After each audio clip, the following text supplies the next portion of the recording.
close your eyes. Feel the bone-piercing cold on the desolate summit of Mount Sinai, covered by rolling black clouds with bolts of lightning tearing open the sky.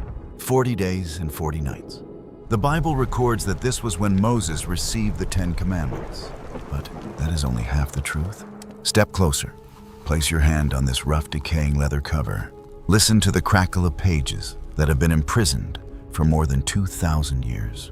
Welcome to the forbidden territory of the Book of Jubilees. An ancient book the early church never wanted you to read, cut entirely out of the Bible and hidden away until this very day. Why were they so afraid of this book? Because what is written here is not meant for the faint of heart. This is the full, darkest, and most ancient chronicle of the universe, revealed directly to Moses by the angel of the presence, who parted the black clouds, descended, and unveiled it before him. This is not the peaceful version of Genesis we were once taught. It is the book that exposes terrifying truths about the corruption of heaven the moment the sky was torn open, when the watchers, the fallen angels, abandoned their radiant thrones because of their fleshly desire for the daughters of men. It vividly portrays the earth-shaking footsteps of the Nephilim, a bloodthirsty race of hybrid giants who spread terror across the prehistoric earth. And most frightening of all, this book reveals a chilling occult covenant with the demon prince Mastema, the one who pleaded and was granted permission to keep 1/10 of the evil spirits so they could wander invisibly among us, tempting and testing humanity until this very day. Are you ready to face the hidden truths? Keep your mind very still, because in today's video, we will personally open and read aloud the complete original text of the first half of this forbidden book, and it will forever change everything you once believed. Part 1. The Oracle given on Mount Sinai and the origin of all things. But before we go deeper into the dark secrets of this text, perhaps many of you are wondering, what exactly is the Book of Jubilees? And if it was sealed away by the church, how do we still have it today? Let us make this clear. This is not an internet urban legend, nor is it a work of fantasy fiction. The Book of Jubilees, also known as Little Genesis, is a completely real ancient religious text. It was written around the 2nd century before Christ. For many centuries, Western scholars believed that the original Hebrew manuscript of this book had been permanently destroyed and lost, leaving behind only faint fragments. But then an archaeological miracle happened. In the middle of the 20th century, shepherds in the Qumran region accidentally discovered the Dead Sea Scrolls hidden deep inside caves. And guess what? Among the most ancient texts of humanity concealed there, dozens of copies of the Book of Jubilees were found. This book had once been deeply revered by ancient Jewish communities before later religious powers purged it. Not only that, in a distant place on the African continent, the Ethiopian Orthodox Church never abandoned this text, while the entire Western world and mainstream Bibles removed it.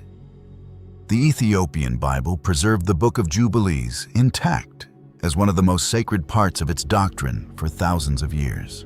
So what exactly does this ancient book contain that made it so aggressively hunted down and forbidden in the West? Let us look at an obvious truth that most of us have overlooked. The Bible tells us that Moses went up to the summit of Mount Sinai and stayed there for 40 days and 40 nights without eating or drinking. Do you know how long 40 days is? Almost a month and a half. A month and a half, standing in the storm on a desolate mountaintop, only to receive 2 stone tablets, engraved with a few short lines of law. Do you see how this leaves behind a very large logical gap? That is the gap the Book of Genesis left open. And the Book of Jubilees appeared to fill that gap with a shocking truth. Moses was not alone, nor was he simply sitting there waiting.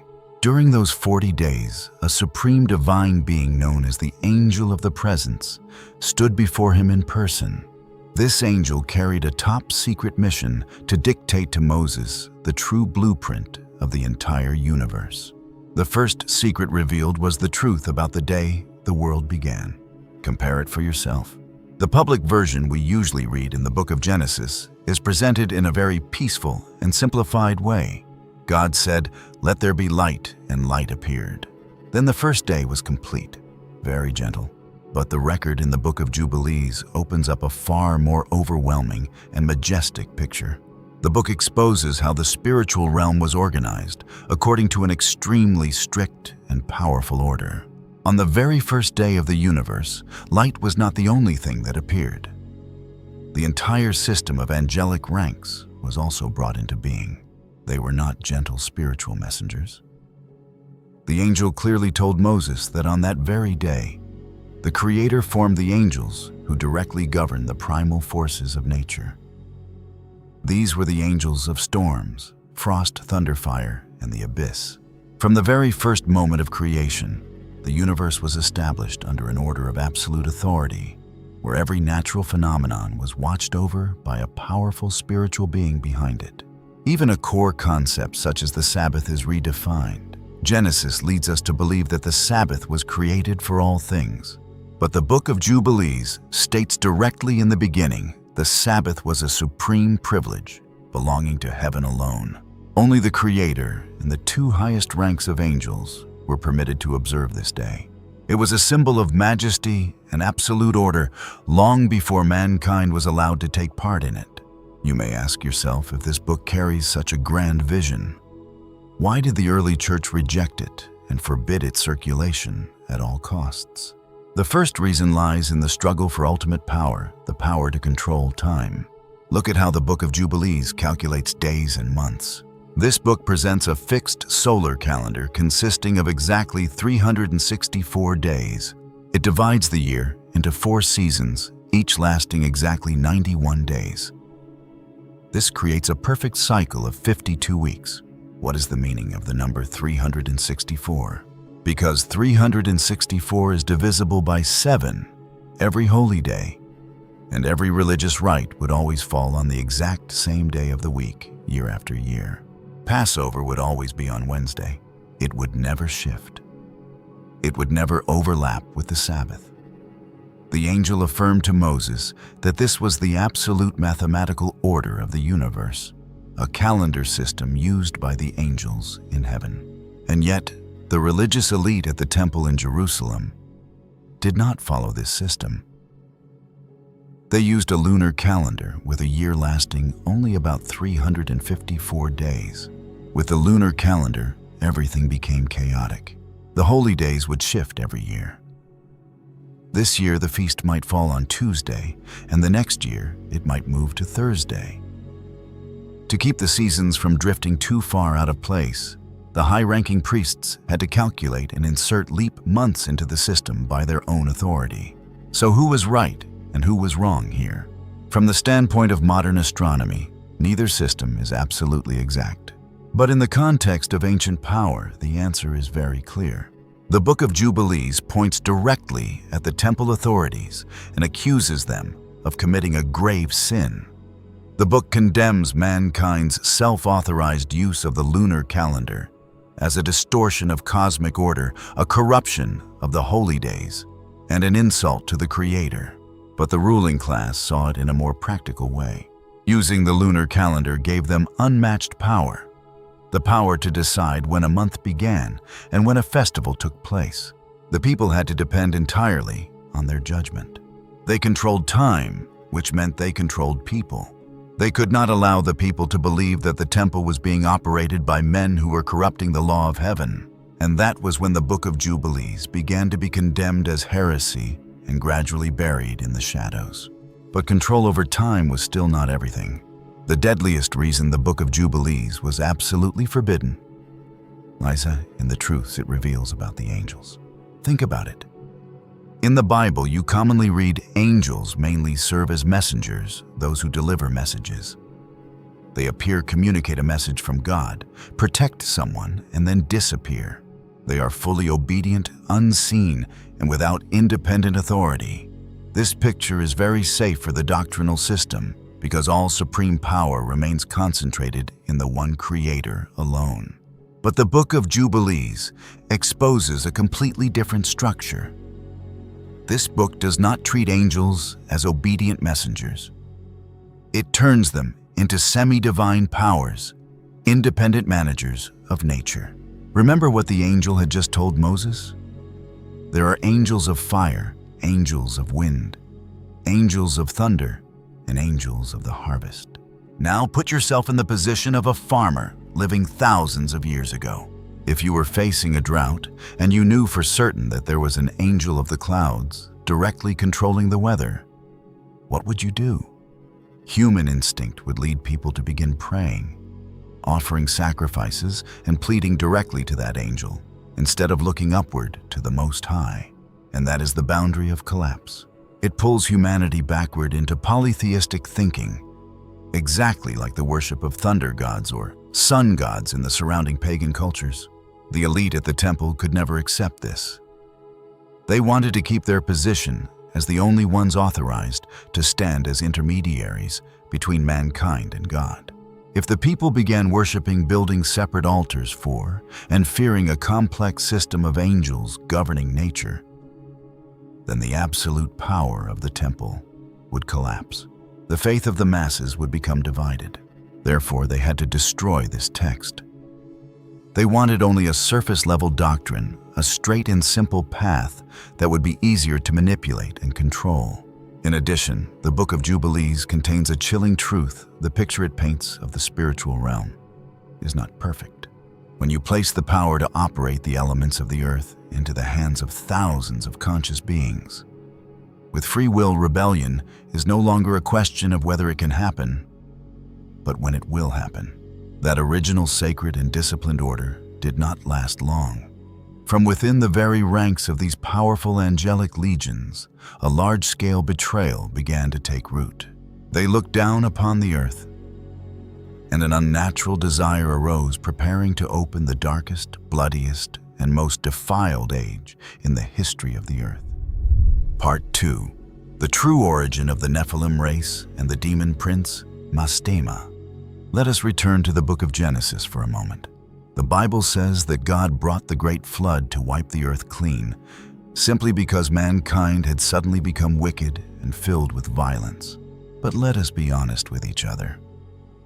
Does that reason feel a little too forced? The Creator, who had just carefully designed a perfect universe, suddenly decided to destroy everything completely, just because a few generations of human beings began behaving badly. The truth is, the weak human race of that time could not have ruined the world beyond repair all by itself. Another hand must have been involved. And the Book of Jubilees provides the missing piece. Human nature did not decay on its own. The earth was truly interfered with by an alien race. At this point, if you are someone who often studies forbidden ancient texts, you may pause and wonder, wait a minute. Fallen angels, giants. Isn't this the content of the extremely famous Book of Enoch? Could this video be confusing two different books? Your doubt is completely reasonable, but there is no confusion here. These two books do not actually contradict each other. They are two complementary pieces that together form a complete picture to make it easier to understand. Let us compare them this way. If the Book of Enoch is like a verdict focusing on the sins of the fallen angels and naming leaders such as Semjaza or Azazel, who secretly descended to earth because of fleshly desire, then the Book of Jubilees serves as an original case file turning back to the earliest days of the event. And when we look into this file, the Book of Jubilees shows us a tragedy far greater than we imagined. In the beginning, the Watchers, or those who keep watch, did not rebel or escape from heaven. They were actually sent down to the earth by the Creator himself. They descended to earth in a completely lawful way during the time of the patriarch Jared. And one very interesting historical detail is this: the name Jared itself in ancient Hebrew originally means the descent. The mission of the Watchers was very clear and noble: to teach humanity law and justice and to guide our early civilization.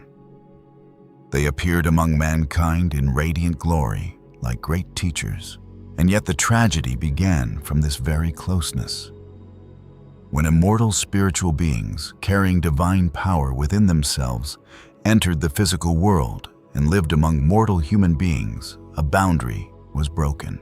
In order to interact with the human world, they had to take on physical form, and within the limits of that covering of flesh and bone, they began to develop something that never existed in heaven, the desires of the earthly realm. The Book of Jubilees regards this as a blatant violation of the Creator's order. The Watchers abandoned their sacred mission, took the daughters of men as wives, and created an unlawful union between the divine and the mortal. And the consequence of that union was truly catastrophic. Do not picture the Nephilim as giants from folktales. Use logic and think about it. The union between the supernatural essence of an angel and the limited physical body of a human being was a forced violation of nature. It was like trying to cram an enormous source of energy into a vessel far too small to contain it. This abnormal marriage did not produce ordinary lives, but gave birth to a race whose size and hunger exceeded the limits that the ecosystem could endure. That was the birth of the Nephilim, gigantic hybrid beings who completely shattered the original blueprint of the universe. Do not imagine the Nephilim as foolish giants from fairy tales. From the perspective of the Book of Jubilees, the Nephilim were an ecological disaster. They were an alien species outside the design of the universe, carrying within themselves an endless hunger. Think about it from the standpoint of biological logic. A gigantic creature would require a gigantic amount of food. At first, the Nephilim consumed all of mankind's crops. When food ran out, they slaughtered the wild animals. And when there were no animals left to eat, they turned to devouring humanity itself. The prehistoric Earth became a slaughterhouse. And finally, when their hunger exceeded all limits, these monsters began tearing apart and eating one another. That is the real reason for the Great Flood. The waters were not some unreasonable burst of anger directed at mankind. The flood was an extermination protocol that had to be activated in order to wipe out the Nephilim race and the genetic mistakes of the Watchers from the face of the earth. But if everything was wiped out completely, what would humanity use to begin again? When the extinction protocol was activated, the Creator needed an intact backup copy, and that is why Noah appeared. Noah was not some random old man who happened to be chosen to build the ark simply because he was kind. The Book of Jubilees connects history in an extremely precise way. In order to reveal the true stature of this man, Noah was the great-grandson of Enoch the prophet, who had recorded the full account of the angel's crimes. Choosing Noah was a perfect calculation, both biologically and spiritually. First, in terms of lineage and biology, in a world where the boundary between species had been broken, where human beings eagerly intermingled with the Watchers in exchange for power, Noah's family firmly refused. They carried out an extremely strict form of biological quarantine. From the perspective of this book, Noah was chosen because he was one of the last people who had preserved the pure seed of humanity. His body had not been defiled by the DNA of the monsters or by any genetic corruption. Second, in terms of righteousness, the concept of righteousness in that age did not simply mean that you avoided doing evil. To live righteously in a world ruled by the Nephilim required a spirit of steel. Imagine this, while all of humanity was being blinded and drawn into the forbidden technologies handed down by the angels, from forging lethal weapons and practicing astrological sorcery to indulging in the most brutal forms of lust, Noah still stood firm. He was not manipulated by alien power. He represented the Creator's original order, steadfastly preserving the human self in the middle of a society going mad and devouring itself. That is why this bloodline was chosen. Noah and his family were not merely refugees fleeing the floodwaters. They were the original seeds, the most perfect backup copy of both DNA and morality carefully preserved inside the ark, so they could pass safely through the end of the world. But if you think that everything was solved once Noah stepped out of the ark after the Great Flood, you are mistaken. The floodwaters could drown and rot the gigantic bodies of the Nephilim, but their souls, inherited from the immortal bloodline of the angels, could not die. These invisible hybrid souls, filled with hatred, were trapped on the earth. They became the wandering entities we call demons. Immediately after the flood, they began haunting, afflicting, and bringing sickness and madness upon the children and descendants of Noah. In desperation, Noah had to build an altar and plead with the Creator to imprison all of these evil invisible entities in the abyss. The Creator agreed. The command of imprisonment was issued. But at that very moment, a figure appeared and completely overturned the situation. If the Book of Enoch places all guilt upon the angel Azazel and locks him away, then the Book of Jubilees brings another dark entity forward as the final boss of the modern age. That being is Mastema, the chief of the spirits, the demon prince of all sin. The post-flood age and Mastema's 10% covenant. Imagine the scene at that moment. When the doors of the ark opened, Noah did not step into a fresh green paradise as we often imagine. Before his eyes was a massive graveyard. The earth had just passed through a brutal biological purge. A thick layer of mud covered everything, and beneath it lay the bodies of millions of creatures, including the Nephilim giants, those who had once ruled the world. The smell of death and an eerie silence filled the air. Noah thought he had inherited a clean planet, but in reality, he was standing on a reactor of hatred. The floodwaters could drown and rot the gigantic bodies of the Nephilim. But there was one thing: the waters could not touch the soul. Because they carried the immortal bloodline of angels, the souls of the Nephilim could not simply disappear. When their gigantic bodies decayed beneath the mud, these hybrid souls escaped, filled with hatred, because their lives had been taken from them. They had no way out, no heaven or hell willing to receive them. They were trapped on earth, becoming wandering entities we call demons. The nightmare began as soon as humanity started rebuilding. These spirits could not attack physically, but they could haunt the mind. The Book of Jubilees describes a horrifying condition. The children and grandchildren of Noah began falling ill, becoming blind or going mad for no clear reason. They were being torn apart from within by these prehistoric shadows. In utter desperation, as he watched his bloodline being ruined, Noah built an altar and pleaded with the Creator one last time. Please seize and imprison all of these entities in the abyss so they may no longer harm the children of mankind. The Creator agreed. The order of imprisonment was issued. The angels prepared to sweep the last remnants of the Nephilim into the bottomless pit. But at that very moment, a figure appeared and completely overturned the situation. That figure was Mastema, the chief of the spirits, the demon prince of all sin. So who exactly is Mastema? How great is his power? And why would a dark force have the right to step forward and openly contend with the Creator without being destroyed immediately? In popular culture, we often imagine demons as mindless monsters roaring in pools of lava. But the Book of Jubilees portrays Mastema as far more terrifying than that. The name Mastema in ancient Hebrew carries the meaning of enmity. He was not one of the Watchers, the fallen angels who descended to earth to take human wives. Mastema was a spiritual entity of a higher rank.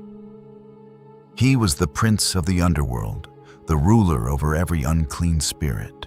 Mastema's greatest power was not physical strength or the ability to destroy matter, but the power to manipulate the mind, spread blindness, and stir up the darkest desires of mankind. He was a master of the art of distorting truth. But the most shocking thing lies in his position. Why would the Creator allow Mastema to negotiate? Because in the cosmic system of the Book of Jubilees, Mastema is not viewed as an independent god or an enemy outside the Creator's control. On the contrary, he has a legal position within the spiritual court. His role is like that of a ruthless prosecutor or the tester. The law of the universe states that when mankind is given free will, human beings must be tested to see who is truly worthy of righteousness and who is false. And Mastema is the one assigned, or the one who takes upon himself that dark and dirty work. He operates within the system of God. That is why when Noah had just asked God to imprison all the spirits of the Nephilim, Mastema did not rage or raise a banner of rebellion. He stepped before the throne and presented a cold, sharp negotiation, just like a lawyer defending his working tools. The Book of Jubilees, chapter 10, records clearly every word of this horrifying covenant. Mastema said, "Lord Creator, please leave some of these spirits to me. For without them as instruments, I cannot exercise my authority to test and tempt the children of mankind. For the nature of mankind is already weak and inclined towards sin from youth." Do you feel the chilling practicality in this argument? Mastema was not asking for mercy on behalf of the demons. He looked directly at the weakness of human nature and spoke a brutal truth. You need a force to sift humanity. You need someone to play the role of evil. And I need these spirits as personnel to carry out that mission for you. Mastema asked to use the hateful spirits of the Nephilim themselves as his invisible intelligence legion to move throughout the world and test the hearts of men. And the greatest shock, the thing that terrified the early church and made them want to bury this book forever, lies in the Creator's decision. He agreed to that covenant. God ordered 9 parts of the demonic spirits to be imprisoned in the abyss. But he allowed Mastema to keep 1/10. 10%. Pause for a moment and think about that number. It completely changes the way we decode the present world. The mainstream Bible has always left us asking a hopeless theological question. Why does God allow evil to exist? Why are disease, war, madness, and crime still everywhere, even after the world was cleansed through the Great Flood? The Book of Jubilees gives an answer so practical, it almost takes your breath away. Evil is not an accidental system error that slipped through. It is a feature that was set in place. 10% of the spirits of those prehistoric Nephilim monsters are allowed to exist in a completely lawful way. They are not prison escapees.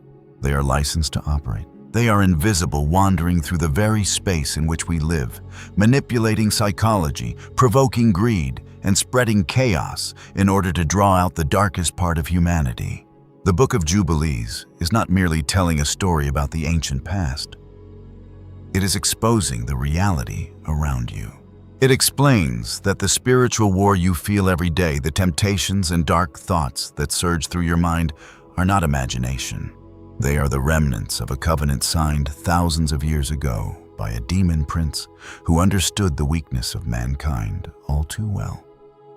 In reality, in order to destroy humanity in the final age, the devil has carefully designed a series of meticulous arrangements. To see the entire picture clearly, we must take a step back, move beyond our daily worries, and observe everything from a wider view. The devil is inherently cunning. It does not exist only in massive political conspiracies, but also hides in the smallest details of American life. Its first and most insidious strategy is to corrupt people's thinking by completely reversing every concept of good and evil. Look at the way modern media and society are stuffing toxic assumptions into your mind under the cover of social justice.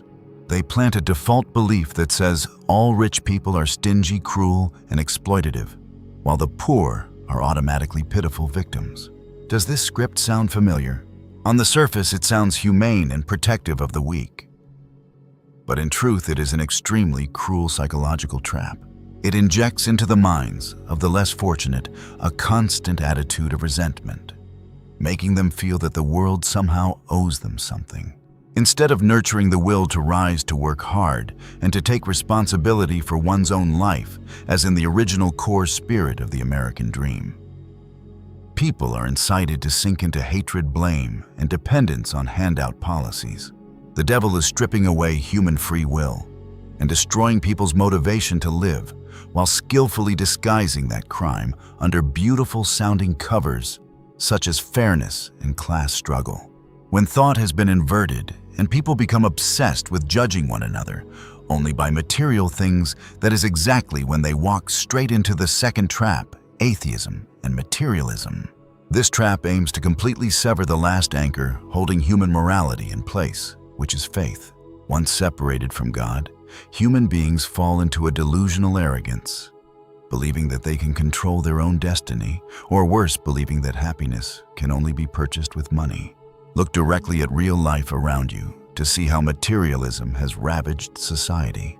A person's self-worth today is no longer measured by integrity or compassion. People assess their own value and the value of others through glittering outward appearances, through the number of fake likes on Instagram, the logo on the car they drive, or TikTok videos flaunting wealth, instead of pursuing righteousness and self-respect. People are willing to trample one another on Black Friday just to snatch a discounted television. When the soul is denied, people willingly turn themselves into mindless machines of consumption. At the same time, in order to eliminate the last remnant of human dignity, the devil unleashes the theory of evolution. In public schools, from the time we are still children, we are fed a cold idea that the existence of humanity is only a random accident of the universe. That man is nothing more than a higher primate, an evolved ape forced to live according to the survival instinct of the strong devouring the weak. Use practical logic to think about this.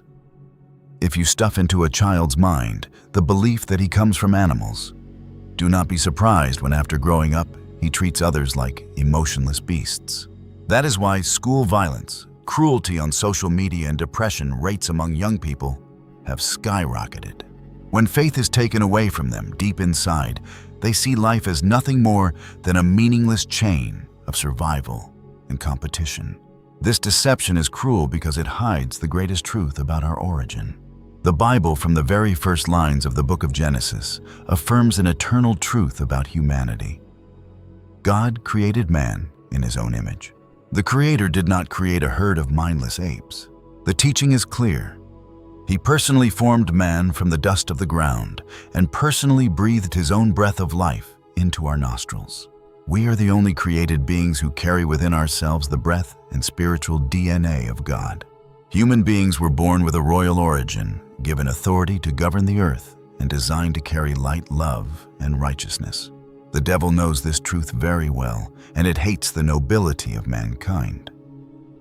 Therefore, it must use science in disguise to brainwash humanity, forcing people to believe they are nothing more than lowly cosmic dust. When human beings forget their sacred origin, they will willingly throw away the crown God gave them, bend down and fight over scraps of food on the ground. But it does not stop there. The devil turns science into a kind of new superstition. The slogan, "Trust the science," is used like a weapon to silence anyone who dares to ask questions and to reject every noble spiritual truth. It stirs up the philosophy of struggle in order to amplify conflict, keeping America constantly drowning in hatred between parties, races, and classes. Even language has been swapped. Freedom today is no longer the freedom tied to moral responsibility that the Founding Fathers wrote into the Constitution. It has been distorted into lawless indulgence, the freedom to openly use drugs on the streets of Portland, the freedom to tear down every traditional standard. Alongside the poisoning of thought, the devil focuses on overthrowing culture. It erodes education by stuffing it with anti-traditional ideas, separating children from their families. Art that expresses truthfulness, compassion, and forbearance is replaced by distorted forms. It is not hard to see major music awards shows such as the Grammys today, filled with images of pop stars wearing devil horns, dancing in a blazing red sea of fire, like a satanic worship ritual broadcast across the entire nation. But that is still not all. Look more broadly at the entire entertainment industry, and you will see an extremely sophisticated campaign of reversing good and evil. Look at Hollywood and the streaming platforms. Demons, vampires, and even Lucifer himself are constantly being romanticized, portrayed as handsome, charismatic male leads who are misunderstood and carry a heroic aura. By contrast, characters who represent faith, tradition, or religion are often depicted as hypocrites, backward people, or one-dimensional villains. Audiences, especially young people, are gradually led to sympathize with, admire, and stand on the side of darkness without even realizing it. Now look at the luxury fashion industry, a field that once honored human beauty and elegance. Today, you can easily find runways where models are made up with gray, lifeless faces, dressed in torn garments, walking like soulless corpses. Young people even once went crazy over limited edition Satan sneakers advertised as containing a drop of real human blood in the sole. Darkness and the demonic are elevated into high-end trends. And what about the field of visual art? Classical works of art that once honored holiness order and the perfect beauty of nature are pushed aside and dismissed as outdated. The temples of art today give way to chaotic piles of junk, bizarre, abstract works, and even performances where blood and bodily waste are smeared across walls, then praised by pretentious critics as groundbreaking, or the critical voice of the age. None of this is harmless artistic creativity. This is a calculated psychological attack. By allowing the grotesque, the violent, and the filthy to occupy every sense from music and film to fashion, the devil is making human beings numb to evil. When your eyes have grown used to seeing darkness every day, you no longer find it frightening. And most dangerously, it gradually makes you feel allergic to, bored by, and indifferent toward the pure and sacred beauty that God set as the standard for mankind. And once your eyes have grown used to darkness, once your understanding of beauty has been replaced and your soul has become numb, that is when the devil launches the next fatal strike, the complete collapse of human will and the protective barriers within the human heart. Mass media no longer serves the purpose of providing knowledge. It has become a machine that pumps out junk dopamine. It pushes teenagers to sink into meaningless short-form content on TikTok, making them swipe the screen unconsciously for hours on end, completely destroying their ability to think deeply and stay focused. Once the brain has been worn down, they need stronger stimulation. And so the fentanyl disaster floods the streets, turning young people into hollow, staggering bodies. At the same time, pornographic culture explodes out of control on platforms such as OnlyFans. This is not only moral corruption, it directly desecrates the image of God, turning the human body into a cheap commodity for buying and selling lust. An entire generation is having its will broken, becoming weak, addicted, and easier to manipulate than ever before. To make sure no one can help those who are drowning, the devil must cut off the last fortresses, the church and the family. The traditional social order is being systematically dismantled. Look at the painful reality today. Warm family dinners where children were once educated, connected, and passed down moral values are now being replaced by selfish lifestyles and a Tinder swipe culture of one-night stands. Commitment, loyalty, and marital responsibility are mocked as outdated burdens.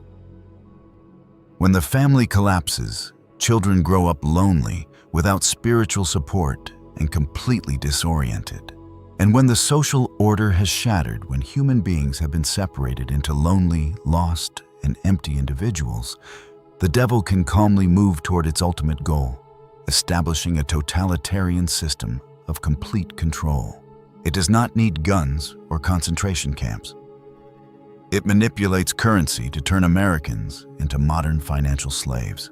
By removing the gold standard and printing money without restraint, inflation silently drains the value of your labor every day.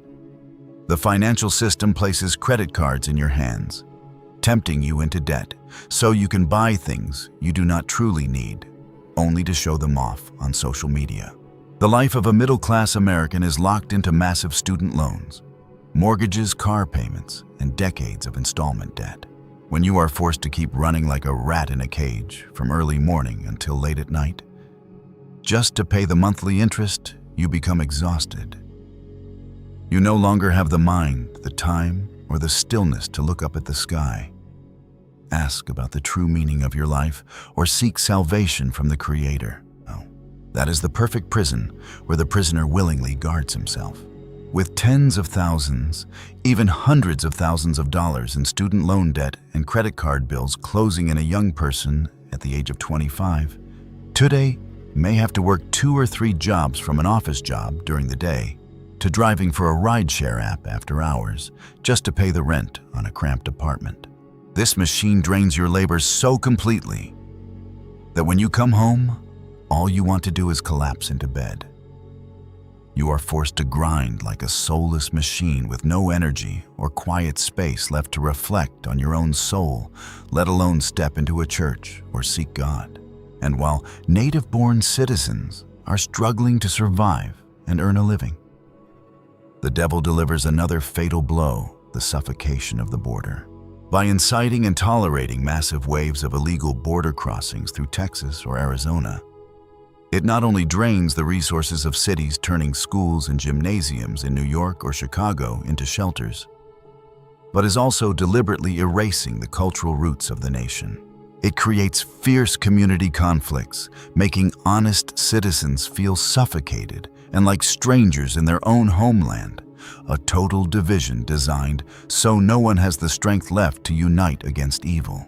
With its cunning nature, the devil always knows how to divide and rule through a strategy of both attacking and seducing. It bribes the elites, the powerful tech giants in Silicon Valley, and the politicians in Washington with power and wealth.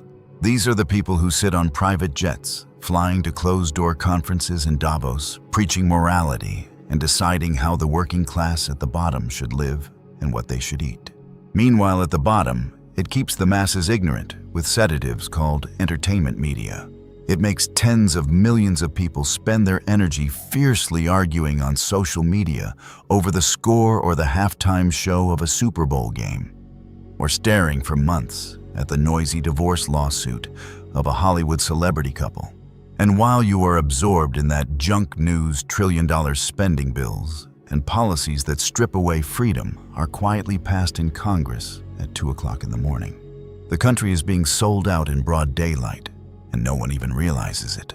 And what is the most frightening thing about this machine? It is that whenever a true American wakes up, sees through the performance, and dares to stand up and expose the system, they will be crushed by that machine.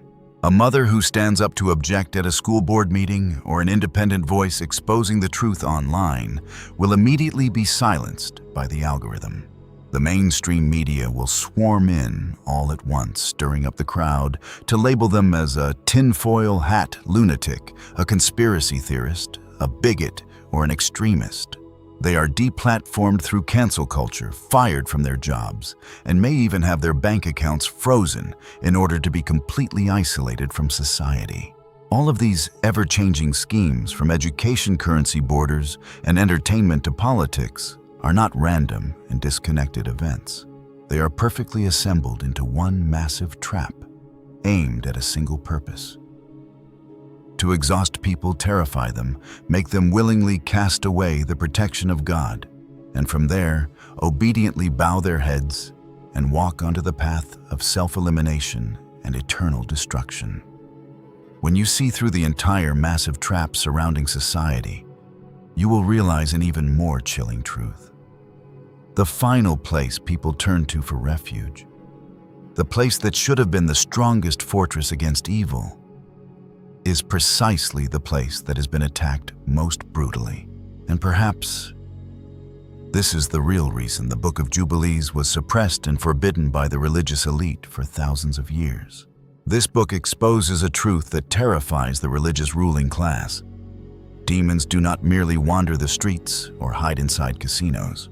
Mastema and the 10% remnant of the Nephilim are permitted to test everyone, even those who wear sacred robes and stand behind the pulpit.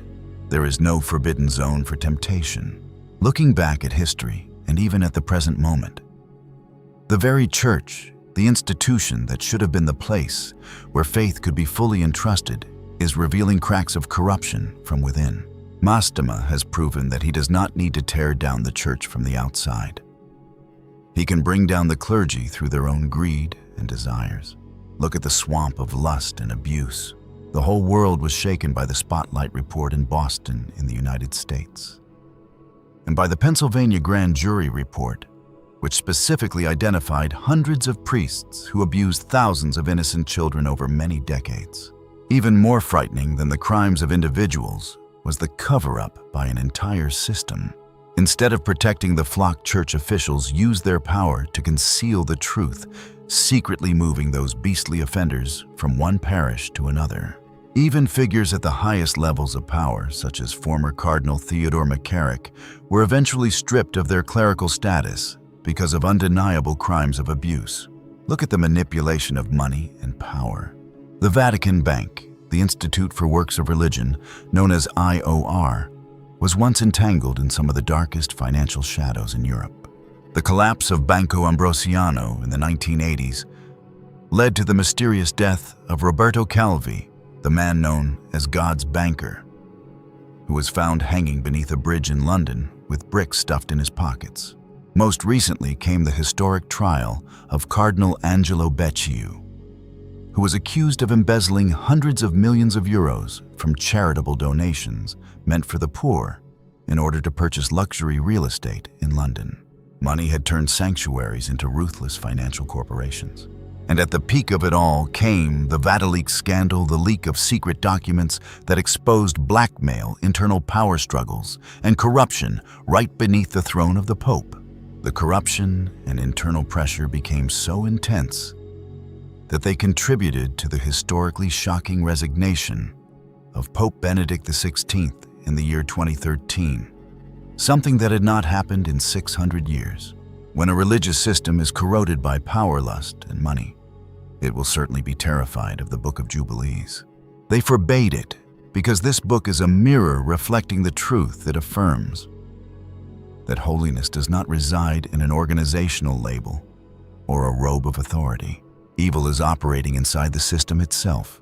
The burning and removal of the Book of Jubilees from the biblical canon was the way the elite tried to cover up this horrifying reality. But if it was so aggressively forbidden, burned, and excluded from the biblical canon for thousands of years by the religious elite, why does the Book of Jubilees still exist today? And more importantly, how do we know this is not a book invented by later generations? The answer to the credibility of the Book of Jubilees is almost cinematic, proving that the Creator always has a way to preserve a backup copy of His truths. While the Western Church worked to erase every trace of this book in one remote place, completely isolated from the censorship power of Europe, the book was still protected. That place was the mountains of Ethiopia. The Orthodox monks there patiently copied and preserved the complete Book of Jubilees in the ancient language of Ge'ez. But the ironclad evidence that shattered every doubt only appeared in the year 1947. In the dry caves of Qumran, a Bedouin shepherd boy threw a stone into a cave and heard the sound of pottery breaking. That throw opened the greatest archaeological discovery of the 20th century, the Dead Sea Scrolls. Together with the Book of Enoch and the original text of the Book of Isaiah, archaeologists unearthed as many as 15 ancient Hebrew manuscripts of the Book of Jubilees. They had lain silently inside clay jars, carefully sealed by the mysterious Essene sect for more than 2,000 years beneath the desert sand. The discovery of these manuscripts at Qumran proves with overwhelming force that the Book of Jubilees is not a forged work from the Middle Ages. It is a genuine ancient text circulated and deeply respected during the very era of Jesus and the apostles. The truth buried beneath the dust rose up on its own intact and powerful. No pope or religious council could hide it anymore. At this point, if you are a person of faith, a Christian or a Jewish believer, you will certainly ask a very practical question. Should I read a book that stands outside the biblical canon? The brief answer is yes. Reading the Book of Jubilees does not mean you are abandoning your faith or replacing the Bible. On the contrary, think of it as an extremely detailed behind-the-scenes document of the Book of Genesis. Remember that the Jews of the first century, including those who wrote the New Testament, read and understood these texts. When you read the Book of Jubilees, you are looking at the world through the very lens of those who lived in the biblical age. It does not contradict the core message of the Creator. Instead, it fills in enormous logical gaps. It explains clearly why demons are legally allowed to exist where Enoch went and why Noah was chosen. It gives you a sharp weapon of knowledge to understand the root of the spiritual war you face every day, instead of simply believing blindly. The Book of Jubilees does not destroy your faith. It makes that faith more realistic, more battle-tested, and more firmly grounded against every temptation of the final age. And if you are ready to face the mysteries that have never been told, if you are curious to experience for yourself every powerful line in this covenant of darkness, then now, let us enter the detailed audiobook section of the Book of Jubilees right after this. To help you grasp the full picture more easily in today's video, we will go deep into the two foundational yet most sensational sections of this book. First, chapters 1 through 4, the oracle on Mount Sinai and the origin of all things. Immediately after that, chapters 5 through 10, the age of the fallen angels, the biological catastrophe of the Nephilim, and the true cause that triggered the Great Flood. The following chapters will surely contain even more difficult and piercing truths. If you want this channel to continue producing the complete audiobook for the entire book, don't forget to leave a request in the comments below the video.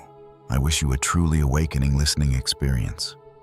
Please note, all quoted content read in the audiobook is translated based on the English text of the Book of Jubilees, a free version in the public domain. The production process strictly follows international copyright regulations and is carried out fully legally for the purposes of research education and sharing historical knowledge. Chapter 1. And it came to pass in the first year of the Exodus of the children of Israel out of Egypt, in the 3rd month on the 16th day of the month, 2450 Anno Mundi, that God spake to Moses, saying, Come up to me on the mount, and I will give thee 2 tables of stone of the law and of the commandment which I have written, that thou mayest teach them. And Moses went up into the mount of God, and the glory of the Lord abode on Mount Sinai. And a cloud overshadowed it 6 days. And he called to Moses on the 7th day out of the midst of the cloud, and the appearance of the glory of the Lord was like a flaming fire on the top of the mount. And Moses was on the mount 40 days and 40 nights. And God taught him the earlier and the later history of the division of all the days of the law and of the testimony.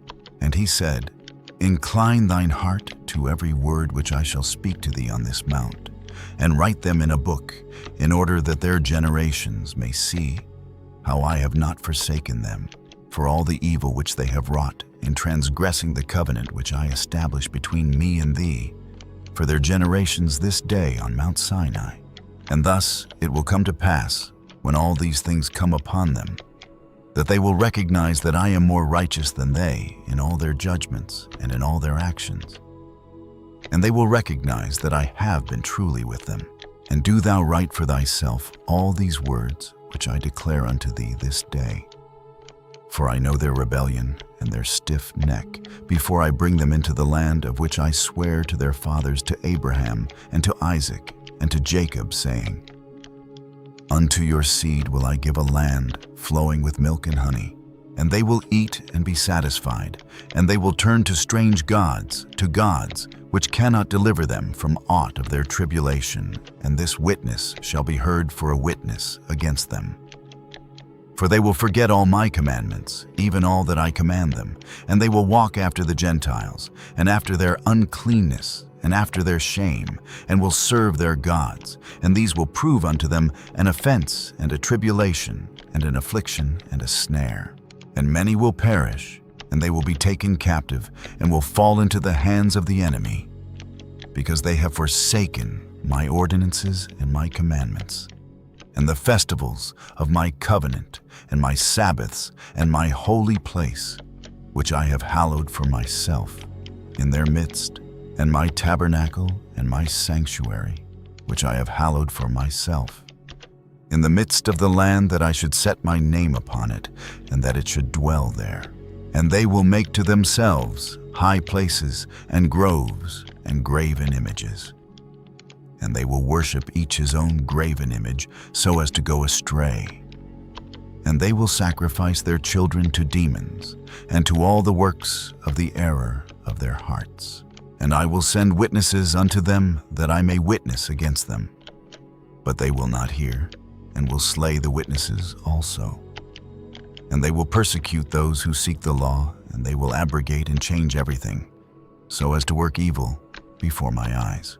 And I will hide my face from them. And I will deliver them into the hand of the Gentiles for captivity, and for a prey, and for devouring. And I will remove them from the midst of the land, and I will scatter them amongst the Gentiles.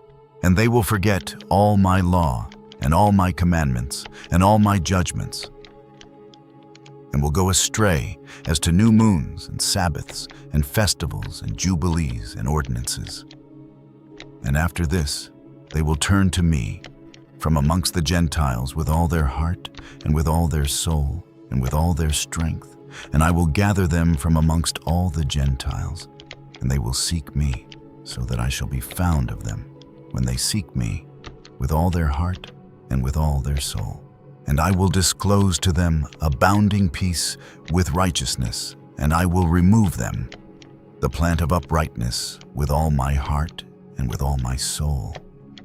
And they shall be for a blessing, and not for a curse, and they shall be the head and not the tail.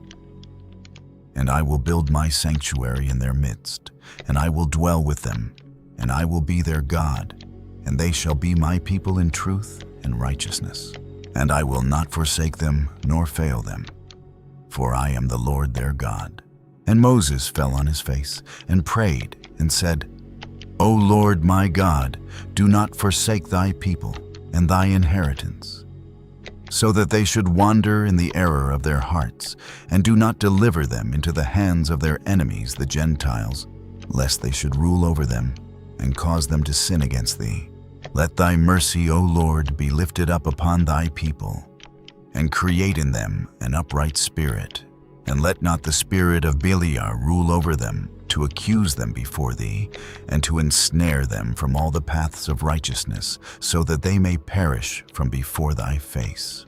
But they are thy people, and thy inheritance, which thou hast delivered with thy great power from the hands of the Egyptians. Create in them a clean heart and a holy spirit.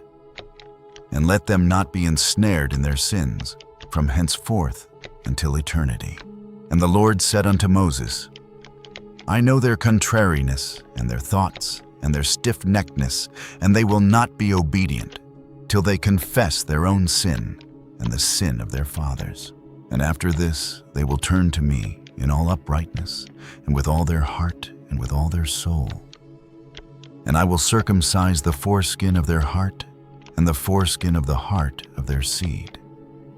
And I will create in them a holy spirit, and I will cleanse them, so that they shall not turn away from me from that day unto eternity. And their souls will cleave to me and to all my commandments, and they will fulfill my commandments, and I will be their father, and they shall be my children. And they all shall be called children of the living God, and every angel and every spirit shall know. Yea, they shall know that these are my children, and that I am their father, in uprightness and righteousness, and that I love them. And do thou write down for thyself all these words which I declare unto thee on this mountain, the first and the last which shall come to pass, in all the divisions of the days, in the law, and in the testimony, and in the weeks, and the jubilees unto eternity, until I descend and dwell with them throughout eternity. And he said to the angel of the presence, Write for Moses from the beginning of creation, till my sanctuary has been built among them for all eternity. And the Lord will appear to the eyes of all, and all shall know that I am the God of Israel, and the Father of all the children of Jacob, and King on Mount Zion for all eternity. And Zion and Jerusalem shall be holy. And the angel of the presence who went before the camp of Israel took the tables of the divisions of the years, from the time of the creation of the law, and of the testimony of the weeks of the jubilees, according to the individual years, according to all the number of the jubilees, according to the individual years, from the day of the new creation, new creation, when the heavens and the earth shall be renewed, and all their creation according to the powers of the heaven, and according to all the creation of the earth, until the sanctuary of the Lord shall be made in Jerusalem on Mount Zion, and all the luminaries be renewed for healing and for peace and for blessing for all the elect of Israel, and that thus it may be from that day and unto all the days of the earth. Chapter 2. And the angel of the presence spake to Moses according to the word of the Lord, saying, Write the complete history of the creation, how in 6 days the Lord God finished all his works and all that he created, and kept Sabbath on the 7th day, and hallowed it for all ages, and appointed it as a sign for all his works. For on the first day he created the heavens which are above, and the earth and the waters, and all the spirits which serve before him. The angels of the presence, and the angels of sanctification, and the angels of the spirit of fire, and the angels of the spirit of the winds, and the angels of the spirit of the clouds, and of darkness, and of snow, and of hail, and of hoar frost, and the angels of the voices, and of the thunder, and of the lightning, and the angels of the spirits of cold, and of heat, and of winter, and of spring, and of autumn, and of summer, and of all the spirits of his creatures which are in the heavens and on the earth. He created the abysses and the darkness, eventide, and the light dawn and day, which he hath prepared in the knowledge of his heart. And thereupon we saw his works, and praised him, and lauded before him on account of all his works. For 7 great works did he create on the first day. And on the second day he created the firmament in the midst of the waters, and the waters were divided on that day. Half of them went up above, and half of them went down below the firmament that was in the midst over the face of the whole earth. And this was the only work God created on the second day. And on the third day he commanded the waters to pass from off the face of the whole earth into one place, and the dry land to appear. And the waters did so as he commanded them. And they retired from off the face of the earth into one place outside of this firmament, and the dry land appeared. And on that day he created for them all the seas, according to their separate gathering places, and all the rivers, and the gatherings of the waters in the mountains, and on all the earth, and all the lakes, and all the dew of the earth, and the seed which is sown, and all sprouting things, and fruit-bearing trees, and trees of the wood, and the garden of Eden in Eden, and all plants after their kind. These 4 great works God created on the third day. And on the 4th day he created the sun, and the moon, and the stars, and set them in the firmament of the heaven, to give light upon all the earth, and to rule over the day and the night, and divide the light from the darkness. And God appointed the sun to be a great sign on the earth for days, and for Sabbaths, and for months, and for feasts, and for years, and for Sabbaths of years, and for jubilees, and for all seasons of the years. And it divideth the light from the darkness, and for prosperity, that all things may prosper, which shoot and grow on the earth. These 3 kinds he made on the 4th day. And on the 5th day he created great sea monsters in the depths of the waters. For these were the first things of flesh that were created by his hands, the fish and everything that moves in the waters, and everything that flies, the birds and all their kind. And the sun rose above them to prosper them, and above everything that was on the earth. Everything that shoots out of the earth, and all fruit-bearing trees, and all flesh. These 3 kinds he created on the 5th day. And on the 6th day he created all the animals of the earth, and all cattle, and everything that moves on the earth. And after all this he created man, a man and a woman created he them, and gave him dominion over all that is upon the earth, and in the seas, and over everything that flies, and over beasts, and over cattle, and over everything that moves on the earth, and over the whole earth, and over all this he gave him dominion. And these 4 kinds he created on the 6th day, and there were altogether 22 kinds. And he finished all his work on the 6th day. all that is in the heavens and on the earth and in the seas and in the abysses and in the light and in the darkness and in everything. And he gave us a great sign the Sabbath day, that we should work 6 days, but keep Sabbath on the 7th day from all work. And all the angels of the presence and all the angels of sanctification, these 2 great classes, he hath bidden us to keep the Sabbath with him in heaven and on earth. And he said unto us, Behold, I will separate unto myself a people from among all the peoples, and these shall keep the Sabbath day. And I will sanctify them unto myself as my people, and will bless them. As I have sanctified the Sabbath day, and do sanctify it unto myself, even so will I bless them, and they shall be my people, and I will be their God.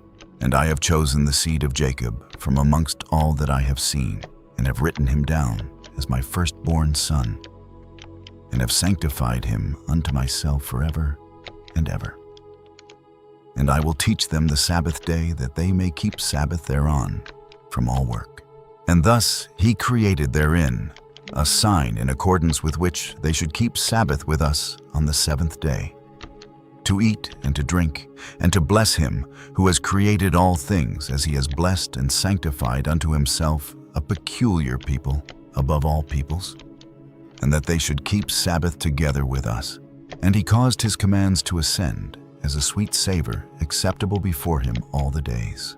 There were 22 heads of mankind from Adam to Jacob, and 22 kinds of work were made until the 7th day. This is blessed and holy, and the former also is blessed and holy. And this one serves with that one for sanctification and blessing. And to this Jacob and his seed it was granted that they should always be the blessed and holy ones of the first testimony and law, even as he had sanctified and blessed the Sabbath day on the 7th day. He created heaven and earth and everything that he created in 6 days, and God made the 7th day holy for all his works. Therefore he commanded on its behalf that whoever does any work thereon shall die, and that he who defiles it shall surely die. Wherefore do thou command the children of Israel to observe this day, that they may keep it holy, and not do thereon any work, and not to defile it, as it is holier than all other days. And whoever profanes it shall surely die, and whoever does thereon any work shall surely die eternally, that the children of Israel may observe this day throughout their generations, and not be rooted out of the land. For it is a holy day and a blessed day, and every one who observes it and keeps Sabbath thereon from all his work will be holy and blessed throughout all days like unto us. Declare and say to the children of Israel the law of this day, both that they should keep Sabbath thereon, and that they should not forsake it in the error of their hearts, and that it is not lawful to do any work thereon which is unseemly to do, thereon their own pleasure, and that they should not prepare thereon anything to be eaten or drunk, and that it is not lawful to draw water, or bring in or take out thereon through their gates any burden, which they had not prepared for themselves on the 6th day in their dwellings. And they shall not bring in nor take out from house to house on that day. For that day is more holy and blessed than any Jubilee day of the Jubilees. On this we kept Sabbath in the heavens, before it was made known to any flesh, to keep Sabbath thereon on the earth. And the Creator of all things blessed it, but he did not sanctify all peoples and nations to keep Sabbath thereon. But Israel alone them alone he permitted to eat and drink, and to keep Sabbath thereon on the earth. And the Creator of all things blessed this day which he had created for blessing and holiness and glory above all days. This law and testimony was given to the children of Israel as a law forever unto their generations. Chapter 3. And on the 6 days of the 2nd week, we brought according to the word of God unto Adam all the beasts, and all the cattle, and all the birds, and everything that moves on the earth, and everything that moves in the water, according to their kinds, and according to their types, the beasts on the 1st day, the cattle on the 2nd day, the birds on the third day, and all that which moves on the earth on the fourth day, and that which moves in the water on the fifth day. And Adam named them all by their respective names, and as he called them, so was their name. And on these 5 days Adam saw all these male and female, according to every kind that was on the earth. But he was alone, and found no helpmeet for him. And the Lord said unto us, It is not good that the man should be alone. Let us make a helpmeet for him. And the Lord our God caused a deep sleep to fall upon him, and he slept. And he took for the woman one rib from amongst his ribs, and this rib was the origin of the woman from amongst his ribs. And he built up the flesh in its stead, and built the woman. And he awaked Adam out of his sleep, and on awaking he rose on the 6th day, and he brought her to him, and he knew her, and said unto her, This is now bone of my bones, and flesh of my flesh. She shall be called my wife, because she was taken from her husband. Therefore shall man and wife be one, and therefore shall a man leave his father and his mother, and cleave unto his wife, and they shall be one flesh. In the 1st week was Adam created, and the rib, his wife in the 2nd week. He showed her unto him, and for this reason the commandment was given, to keep in their defilement for a male 7 days, and for a female twice 7 days. And after Adam had completed 40 days in the land where he had been created, we brought him into the Garden of Eden to till and keep it. But his wife they brought in on the 80th day. And after this, she entered into the Garden of Eden. And for this reason the commandment is written on the heavenly tablets in regard to her that gives birth. If she bears a male, she shall remain in her uncleanness 7 days, according to the 1st week of days. And 33 days shall she remain in the blood of her purifying, and she shall not touch any hallowed thing, nor enter into the sanctuary until she accomplishes these days which are enjoined in the case of a male child. But in the case of a female child, she shall remain in her uncleanness 2 weeks of days, according to the first 2 weeks, and 66 days in the blood of her purification, and they will be in all 80 days. And when she had completed these 80 days, we brought her into the Garden of Eden, for it is holier than all the earth besides, and every tree that is planted in it is holy. Therefore there was ordained regarding her who bears a male or a female child, the statute of those days, that she should touch no hallowed thing, nor enter into the sanctuary until these days for the male or female child are accomplished. This is the law and testimony which was written down for Israel, in order that they should observe it all the days. And in the 1st week of the 1st Jubilee, Adam and his wife were in the Garden of Eden for 7 years, tilling and keeping it. And we gave him work, and we instructed him to do everything that is suitable for tillage. And he tilled the garden, and was naked, and knew it not, and was not ashamed. And he protected the garden from the birds, and beasts, and cattle, and gathered its fruit, and eat, and put aside the residue for himself, and for his wife, and put aside that which was being kept. And after the completion of the 7 years, which he had completed, there are 7 years exactly, and in the 2nd month, on the 17th day of the month, the serpent came and approached the woman, and the serpent said to the woman, Hath God commanded you, saying, Ye shall not eat of every tree of the garden? And she said to it, Of all the fruit of the trees of the garden, God hath said unto us, Eat. But of the fruit of the tree which is in the midst of the garden, God hath said unto us, Ye shall not eat thereof, neither shall ye touch it, lest ye die.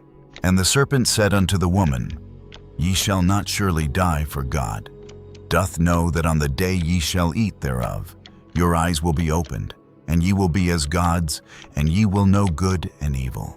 And the woman saw the tree that it was agreeable and pleasant to the eye, and that its fruit was good for food, and she took thereof, and eat. And when she had first covered her shame with fig leaves, she gave thereof to Adam, and he ate, and his eyes were opened, and he saw that he was naked. And he took fig leaves and sewed them together, and made an apron for himself, and covered his shame. And God cursed the serpent and was wroth with it forever. And he was wroth with the woman because she hearkened to the voice of the serpent and did eat.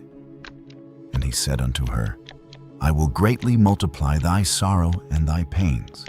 In sorrow thou shalt bring forth children, and thy return shall be unto thy husband, and he will rule over thee.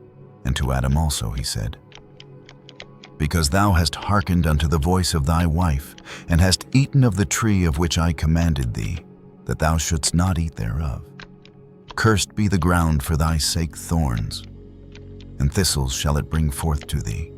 And thou shalt eat thy bread in the sweat of thy face, till thou returnest to the earth from whence thou wast taken. For earth thou art, and unto earth shalt thou return. And he made for them coats of skin, and clothed them, and sent them forth from the Garden of Eden. And on that day on which Adam went forth from the garden, he offered as a sweet savor an offering frankincense, galbanum, and stocte, and spices in the morning with the rising of the sun, from the day when he covered his shame. And on that day was closed the mouth of all beasts, and of cattle, and of birds, and of whatever walks, and of whatever moves, so that they could no longer speak, for they had all spoken one with another, with one lip, and with one tongue. And he sent out of the Garden of Eden all flesh that was in the Garden of Eden, and all flesh was scattered according to its kinds, and according to its types, unto the places which had been created for them. And to Adam alone did he give the wherewithal to cover his shame of all the beasts and cattle. On this account it is prescribed on the heavenly tablets, as touching all those who know the judgment of the law, that they should cover their shame, and should not uncover themselves, as the Gentiles uncover themselves. And on the new moon of the 4th month, Adam and his wife went forth from the Garden of Eden, and they dwelt in the land of Eldah, in the land of their creation. And Adam called the name of his wife Eve. And they had no son till the first Jubilee, and after this he knew her. Now he tilled the land, as he had been instructed in the Garden of Eden. Chapter 4. And in the 3rd week, in the 2nd Jubilee, she gave birth to Cain, and in the 4th she gave birth to Abel, and in the 5th she gave birth to her daughter Awan. And in the 1st year of the 3rd Jubilee, Cain slew Abel, because God accepted the sacrifice of Abel, and did not accept the offering of Cain. And he slew him in the field, and his blood cried from the ground to heaven, complaining because he had slain him. And the Lord reproved Cain because of Abel, because he had slain him, and he made him a fugitive on the earth, because of the blood of his brother, and he cursed him upon the earth. And on this account it is written on the heavenly tables, Cursed is he who smites his neighbor treacherously. And let all who have seen and heard say, So be it. And the man who has seen and not declared it, let him be accursed as the other. And for this reason we announce, when we come before the Lord our God, all the sin which is committed in heaven and on earth, and in light and in darkness and everywhere. And Adam and his wife mourned for Abel 4 weeks of years, and in the 4th year of the 5th week they became joyful. And Adam knew his wife again, and she bare him a son, and he called his name Seth. For he said, God has raised up a second seed unto us on the earth instead of Abel, for Cain slew him. And in the 6th week he begat his daughter Azurah. And Cain took Awan his sister to be his wife, and she bare him Enoch at the close of the 4th Jubilee. And in the 1st year of the 1st week of the 5th Jubilee houses were built on the earth, and Cain built a city, and called its name after the name of his son Enoch. And Adam knew Eve his wife, and she bare yet 9 sons. And in the 5th week of the 5th Jubilee, Seth took Azurah his sister to be his wife, and in the 4th year of the 6th week she bare him Enos. He began to call on the name of the Lord on the earth. And in the 7th Jubilee in the 3rd week, Enos took Noam his sister to be his wife, and she bare him a son in the 3rd year of the 5th week, and he called his name Kenan. And at the close of the 8th Jubilee, Kenan took Mualeleth his sister to be his wife, and she bare him a son in the 9th Jubilee. In the 1st week, in the 3rd year of this week, and he called his name Mahalalel.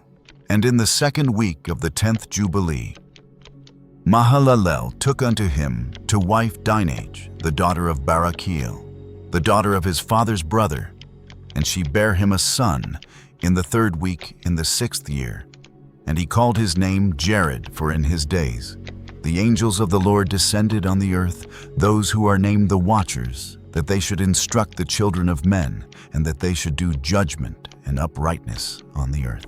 And in the 11th Jubilee, Jared took to himself a wife, and her name was Barakah, the daughter of Rasujal, a daughter of his father's brother.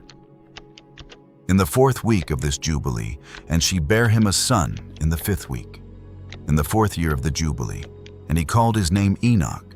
And he was the first among men that are born on earth who learnt writing and knowledge and wisdom, and who wrote down the signs of heaven according to the order of their months, in a book that men might know the seasons of the years according to the order of their separate months. And he was the first to write a testimony, and he testified to the sons of men among the generations of the earth, and recounted the weeks of the Jubilees, and made known to them the days of the years, and set in order the months, and recounted the Sabbaths of the years, as we made them known to him. And what was, and what will be he saw in a vision of his sleep, as it will happen to the children of men throughout their generations until the day of judgment. He saw and understood everything, and wrote his testimony, and placed the testimony on earth for all the children of men and for their generations. And in the 12th Jubilee, in the 7th week thereof, he took to himself a wife, and her name was Edna, the daughter of Danel, the daughter of his father's brother. And in the 6th year, in this week, she bare him a son, and he called his name Methuselah.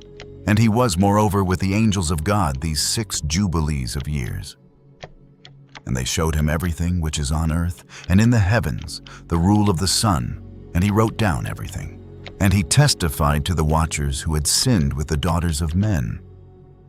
For these had begun to unite themselves so as to be defiled with the daughters of men. And Enoch testified against them all. And he was taken from amongst the children of men, and we conducted him into the Garden of Eden in majesty and honor.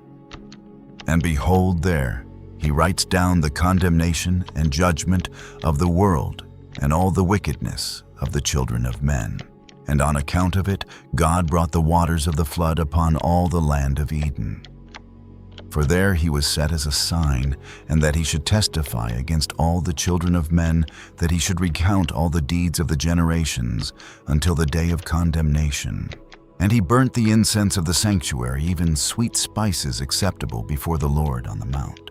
For the Lord has 4 places on the earth, the Garden of Eden and the Mount of the East. And this mountain on which thou art this day, Mount Sinai and Mount Zion, which will be sanctified in the new creation, for a sanctification of the earth. Through it will the earth be sanctified from all its guilt and its uncleanness throughout the generations of the world.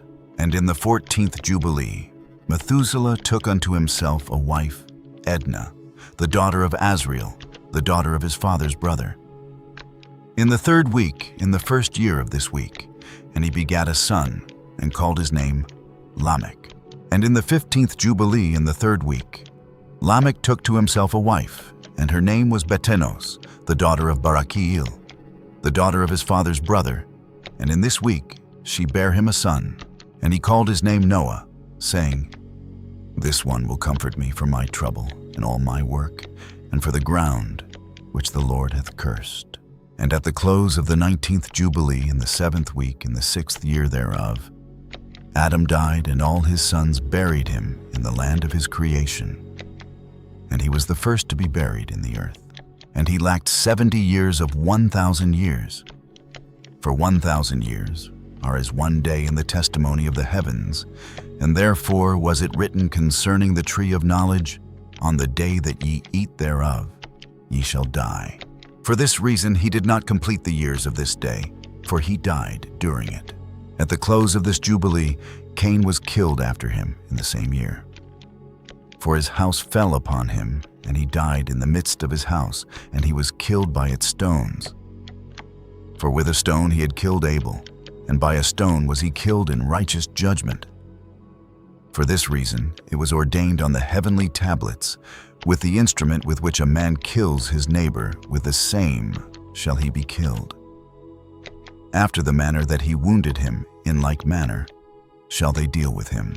And in the 25th Jubilee, Noah took to himself a wife, and her name was Emzara, the daughter of Rachel, the daughter of his father's brother. In the 1st year, in the 5th week, and in the 3rd year thereof, she bare him Shem. In the 5th year thereof she bare him Ham, and in the 1st year, in the 6th week, she bare him Japheth. Chapter 5. And it came to pass, when the children of men began to multiply on the face of the earth, and daughters were born unto them, that the angels of God saw them on a certain year of this Jubilee, that they were beautiful to look upon. And they took themselves wives of all whom they chose, and they bare unto them sons, and they were giants. And lawlessness increased on the earth, and all flesh corrupted its way, alike men and cattle and beasts and birds, and everything that walks on the earth. All of them corrupted their ways and their orders, and they began to devour each other. And lawlessness increased on the earth, and every imagination of the thoughts of all men was thus evil continually. And God looked upon the earth, and behold, it was corrupt, and all flesh had corrupted its orders, and all that were upon the earth had wrought all manner of evil before his eyes. And he said that he would destroy man, and all flesh upon the face of the earth which he had created. But Noah found grace before the eyes of the Lord. And against the angels whom he had sent upon the earth, he was exceedingly wroth. And he gave commandment to root them out of all their dominion. And he bade us to bind them in the depths of the earth. And behold, they are bound in the midst of them, and are kept separate. And against their sons went forth a command from before his face, that they should be smitten with the sword, and be removed from under heaven. And he said, My spirit shall not always abide on man, for they also are flesh, and their days shall be 120 years. And he sent his sword into their midst, that each should slay his neighbor. And they began to slay each other, till they all fell by the sword, and were destroyed from the earth. And their fathers were witnesses of their destruction, and after this they were bound in the depths of the earth forever, until the day of the great condemnation, when judgment is executed on all those who have corrupted their ways and their works before the Lord. And he destroyed all from their places, and there was not left one of them whom he judged not according to all their wickedness.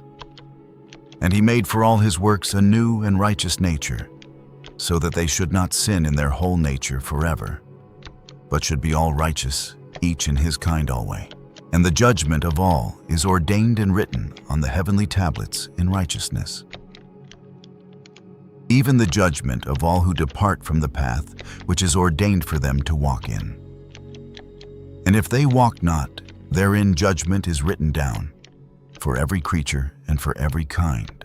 And there is nothing in heaven or on earth or in light or in darkness or in Sheol or in the depth or in the place of darkness, which is not judged.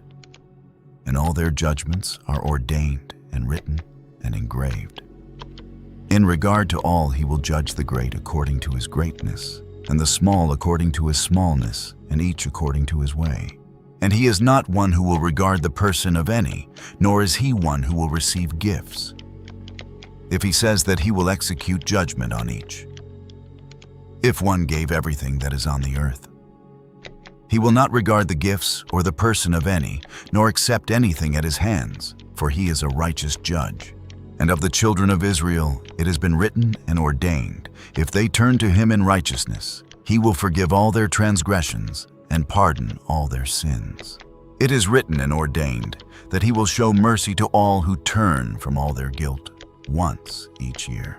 And as for all those who corrupted their ways and their thoughts before the flood, no man's person was accepted save that of Noah alone. For his person was accepted in behalf of his sons, whom God saved from the waters of the flood on his account. For his heart was righteous in all his ways, according as it was commanded regarding him. And he had not departed from aught that was ordained for him. And the Lord said that he would destroy everything which was upon the earth, both men and cattle and beasts and fowls of the air, and that which moveth on the earth. And he commanded Noah to make him an ark, that he might save himself from the waters of the flood. And Noah made the ark in all respects, as he commanded him, in the 27th Jubilee of years, in the 5th week, in the 5th year, on the new moon of the 1st month. And he entered in the 6th year thereof, in the 2nd month, on the new moon of the 2nd month, till the 16th. And he entered, and all that we brought to him into the ark, and the Lord closed it from without on the 17th evening. And the Lord opened 7 floodgates of heaven, and the mouths of the fountains of the great deep, 7 mouths in number. And the floodgates began to pour down water from the heaven 40 days and 40 nights. And the fountains of the deep also sent up waters, until the whole world was full of water. And the waters increased upon the earth. 15 cubits did the waters rise above all the high mountains, and the ark was lift up above the earth, and it moved upon the face of the waters. And the water prevailed on the face of the earth 5 months, 150 days. And the ark went and rested on the top of Lubar, one of the mountains of Ararat. And on the new moon, in the 4th month, the fountains of the great deep were closed, and the floodgates of heaven were restrained. And on the new moon of the 7th month, all the mouths of the abysses of the earth were opened, and the water began to descend into the deep below. And on the new moon of the 10th month, the tops of the mountains were seen. And on the new moon of the 1st month, the earth became visible. And the waters disappeared from above the earth in the 5th week, in the 7th year thereof. And on the 17th day, in the 2nd month, the earth was dry. And on the 27th thereof, he opened the ark, and sent forth from it beasts and cattle and birds, and every moving thing. Chapter 6. And on the new moon of the 3rd month, he went forth from the ark, and built an altar on that mountain. And he made atonement for the earth, and took a kid, and made atonement by its blood for all the guilt of the earth. For everything that had been on it had been destroyed, save those that were in the ark with Noah. And he placed the fat thereof on the altar. And he took an ox, and a goat, and a sheep, and kids, and salt, and a turtle dove, and the young of a dove, and placed a burnt sacrifice on the altar, and poured thereon an offering mingled with oil, and sprinkled wine, and strewed frankincense over everything, and caused a goodly savor to arise acceptable before the Lord. And the Lord smelt the goodly savor, and he made a covenant with him, that there should not be any more a flood to destroy the earth, that all the days of the earth, seed time and harvest, should never cease. Cold and heat and summer and winter and day and night should not change their order nor cease forever. And you increase ye, and multiply upon the earth, and become many upon it, and be a blessing upon it. The fear of you and the dread of you I will inspire in everything that is on earth and in the sea. And behold, I have given unto you all beasts and all winged things, and everything that moves on the earth, and the fish in the waters, and all things for food. As the green herbs I have given you all things to eat. But flesh with the life thereof, with the blood, ye shall not eat. For the life of all flesh is in the blood, lest your blood of your lives be required. At the hand of every man, at the hand of every beast, will I require the blood of man. Whoso sheddeth man's blood, by man shall his blood be shed, for in the image of God made he man. And you increase ye, and multiply on the earth. And Noah and his sons swore that they would not eat any blood that was in any flesh. And he made a covenant before the Lord God forever, throughout all the generations of the earth in this month. On this account he spake to thee that thou shouldst make a covenant with the children of Israel in this month upon the mountain with an oath, and that thou shouldst sprinkle blood upon them, because of all the words of the covenant which the Lord made with them forever. And this testimony is written concerning you, that you should observe it continually, so that you should not eat on any day any blood of beasts or birds or cattle during all the days of the earth. And the man who eats the blood of beast, or of cattle, or of birds, during all the days of the earth, he and his seed shall be rooted out of the land. And do thou command the children of Israel to eat no blood, so that their names and their seed may be before the Lord our God continually. And for this law there is no limit of days, for it is forever.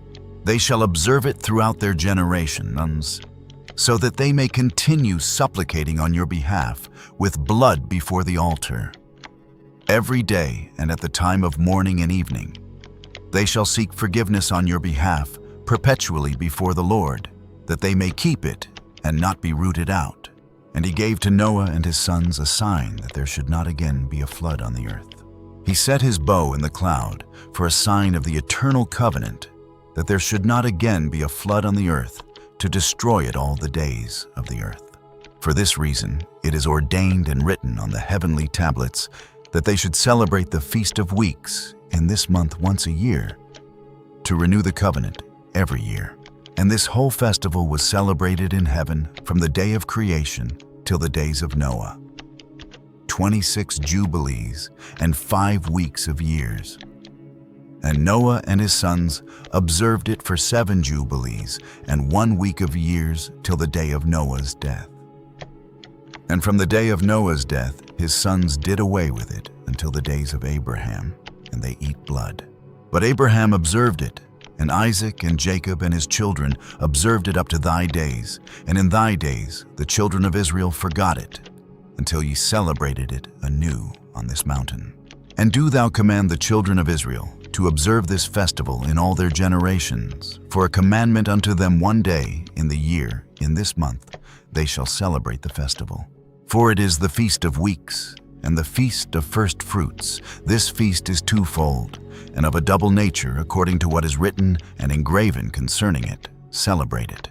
For I have written in the book of the first law, in that which I have written for thee, that thou shouldst celebrate it in its season one day in the year. And I explained to thee its sacrifices, that the children of Israel should remember and should celebrate it throughout their generations, in this month one day in every year. And on the new moon of the first month, and on the new moon of the 4th month, and on the new moon of the 7th month, and on the new moon of the 10th month are the days of remembrance and the days of the seasons in the 4 divisions of the year. These are written and ordained as a testimony forever. And Noah ordained them for himself as feasts for the generations forever, so that they have become thereby a memorial unto him. And on the new moon of the 1st month he was bidden to make for himself an ark, and on that day the earth became dry, and he opened the ark and saw the earth. And on the new moon of the 4th month the mouths of the depths of the abyss beneath were closed. And on the new moon of the 7th month all the mouths of the abysses of the earth were opened, and the waters began to descend into them. And on the new moon of the 10th month the tops of the mountains were seen, and Noah was glad. And on this account he ordained them for himself as feasts for a memorial forever. And thus are they ordained. And they placed them on the heavenly tablets, each had 13 weeks. From one to another passed their memorial, from the 1st to the 2nd, and from the 2nd to the 3rd, and from the 3rd to the 4th. And all the days of the commandment will be 52 weeks of days, and these will make the entire year complete. Thus it is engraven and ordained on the heavenly tablets, and there is no neglecting this commandment for a single year or from year to year. And command thou the children of Israel that they observe the years according to this reckoning.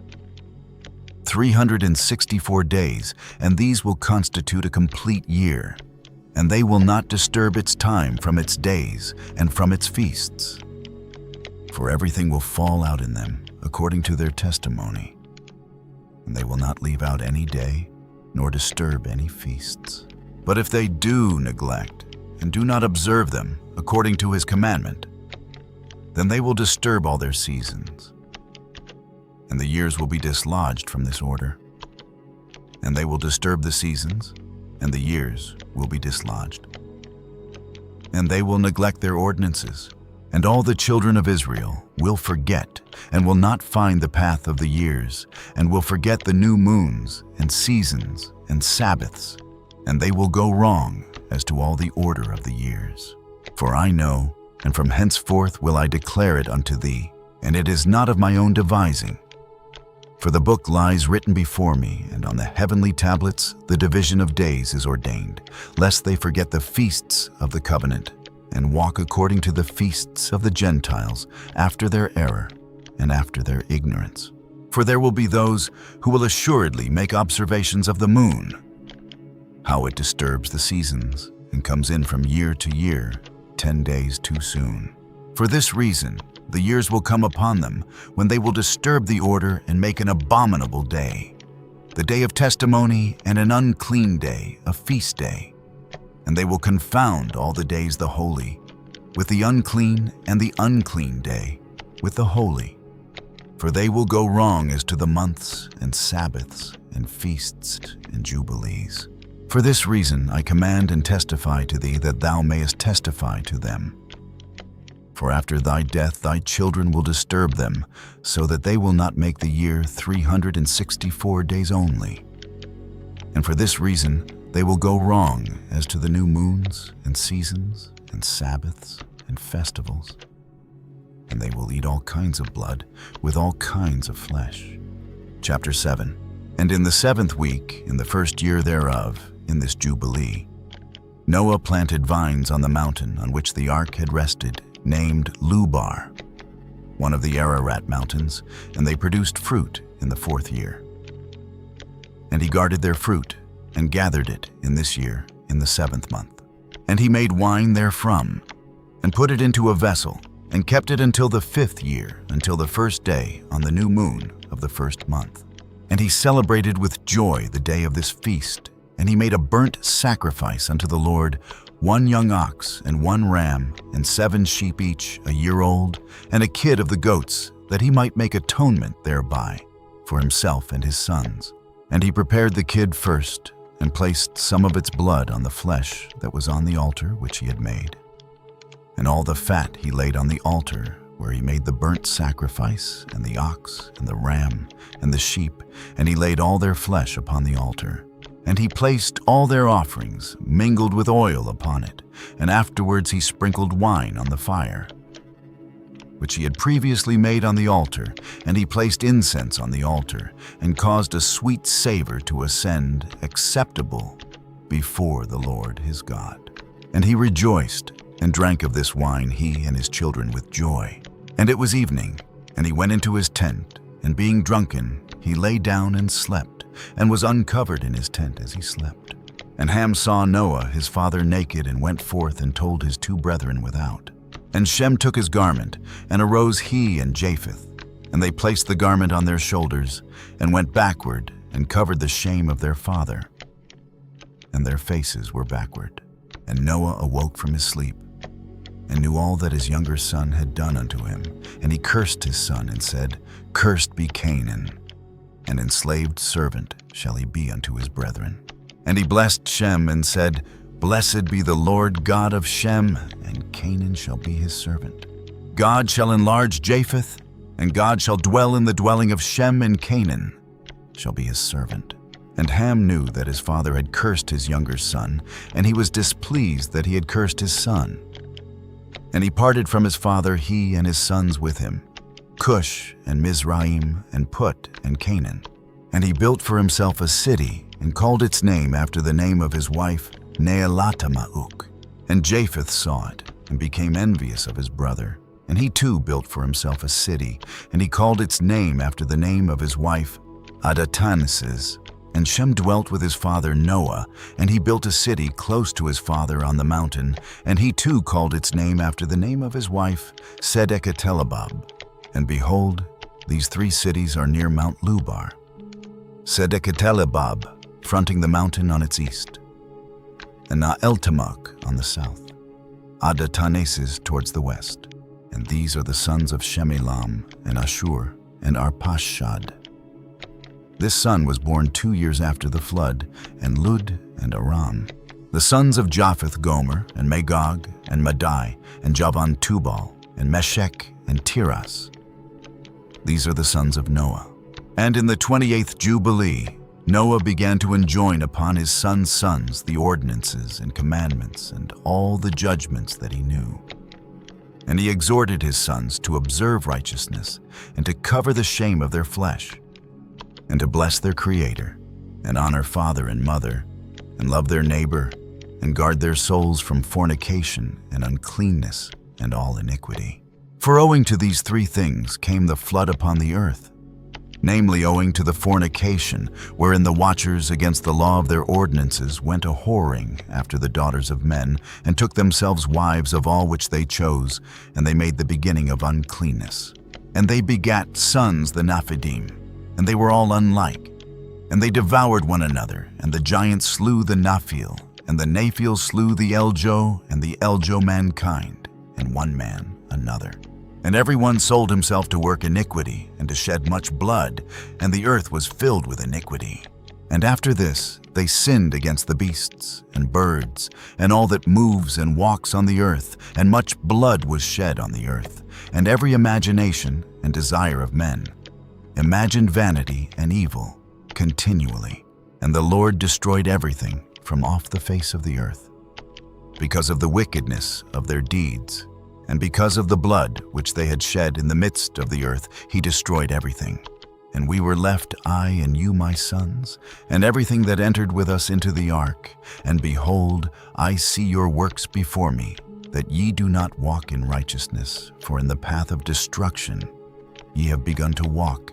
And ye are parting one from another, and are envious one of another, and so it comes that ye are not in harmony. My sons, each with his brother, for I see and behold. The demons have begun their seductions against you and against your children. And now I fear on your behalf, that after my death ye will shed the blood of men upon the earth, and that ye too will be destroyed from the face of the earth. For whoso sheddeth man's blood, and whoso eateth the blood of any flesh, shall all be destroyed from the earth. And there shall not be left any man that eateth blood, or that sheddeth the blood of man on the earth.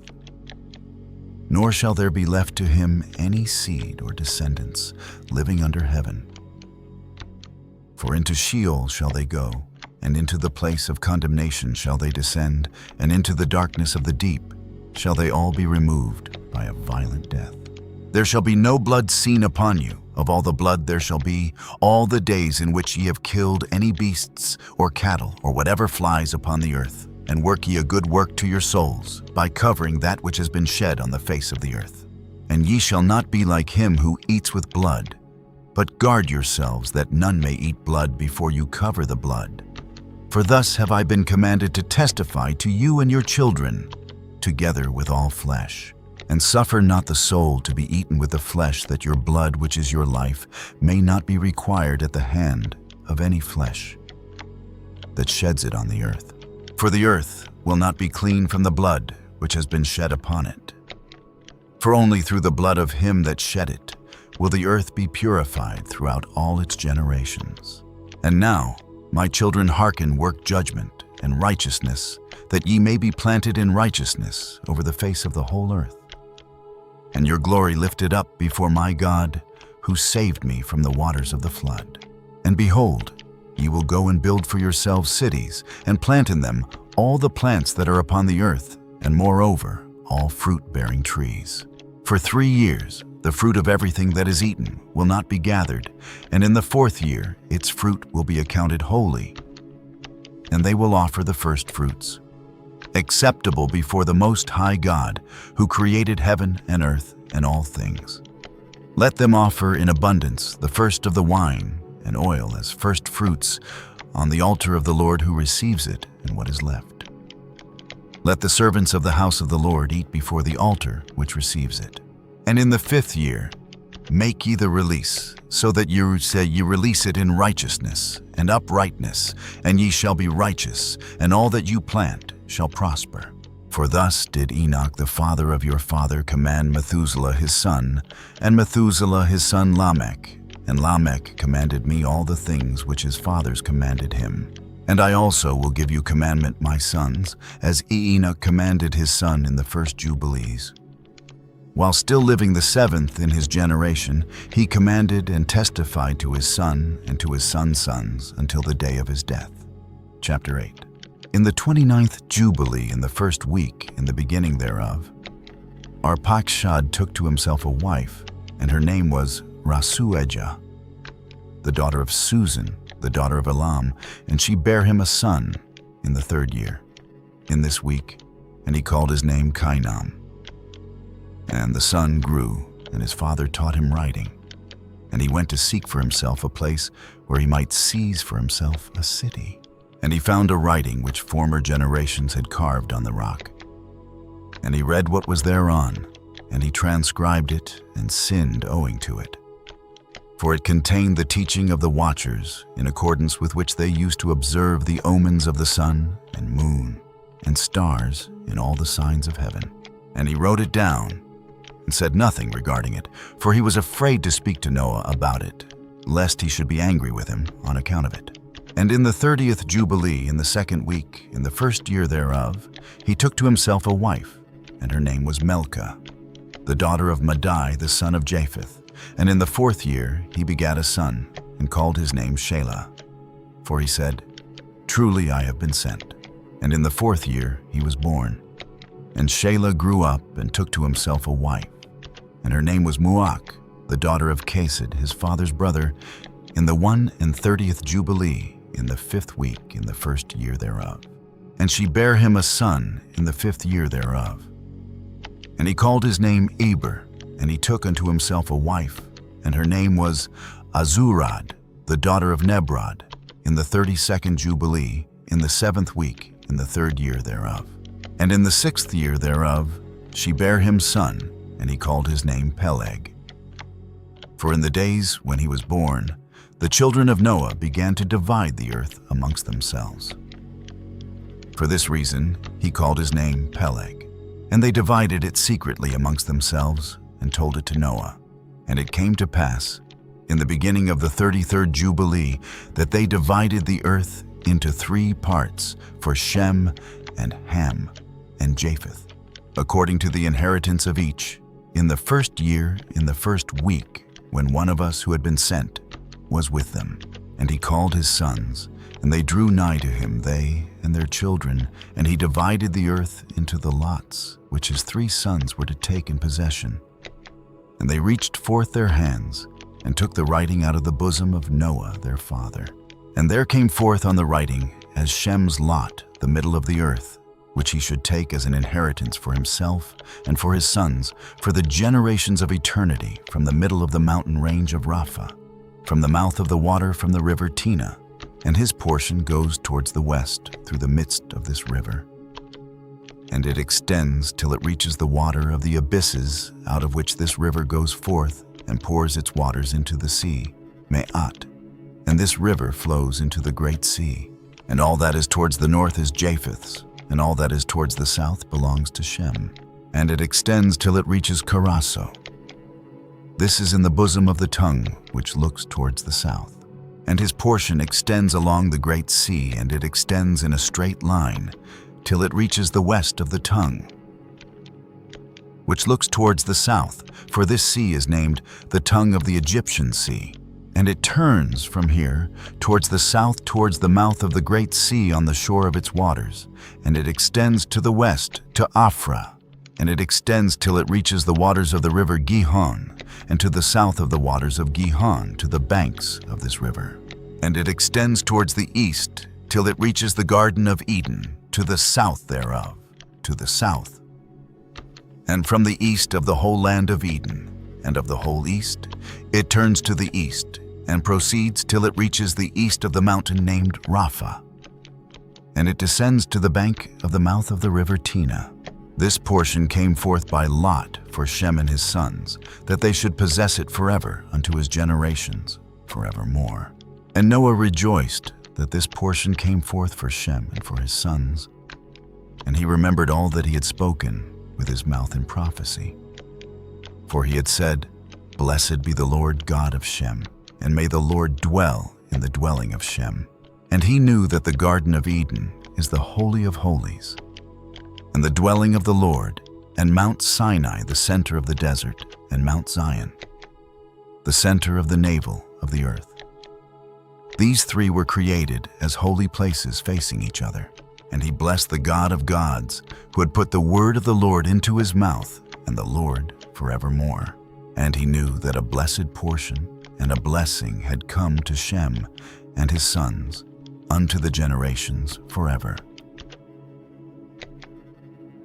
The whole land of Eden, and the whole land of the Red Sea, and the whole land of the east, and India, and on the Red Sea, and the mountains thereof, and all the land of Bashan, and all the land of Lebanon, and the islands of Kaphtor, and all the mountains of Sanir and Amanah, and the mountains of Ashur in the north, and all the land of Elam, Ashur, and Babel, and Susan, and Maedai, and all the mountains of Ararat, and all the region beyond the sea, which is beyond the mountains of Ashur, towards the north, a blessed and spacious land, and all that is in it is very good.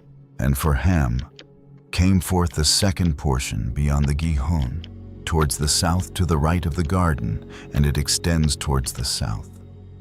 And it extends to all the mountains of fire, and it extends towards the west to the sea of Atel, and it extends towards the west till it reaches the sea of Maok, that sea into which everything which is not destroyed descends.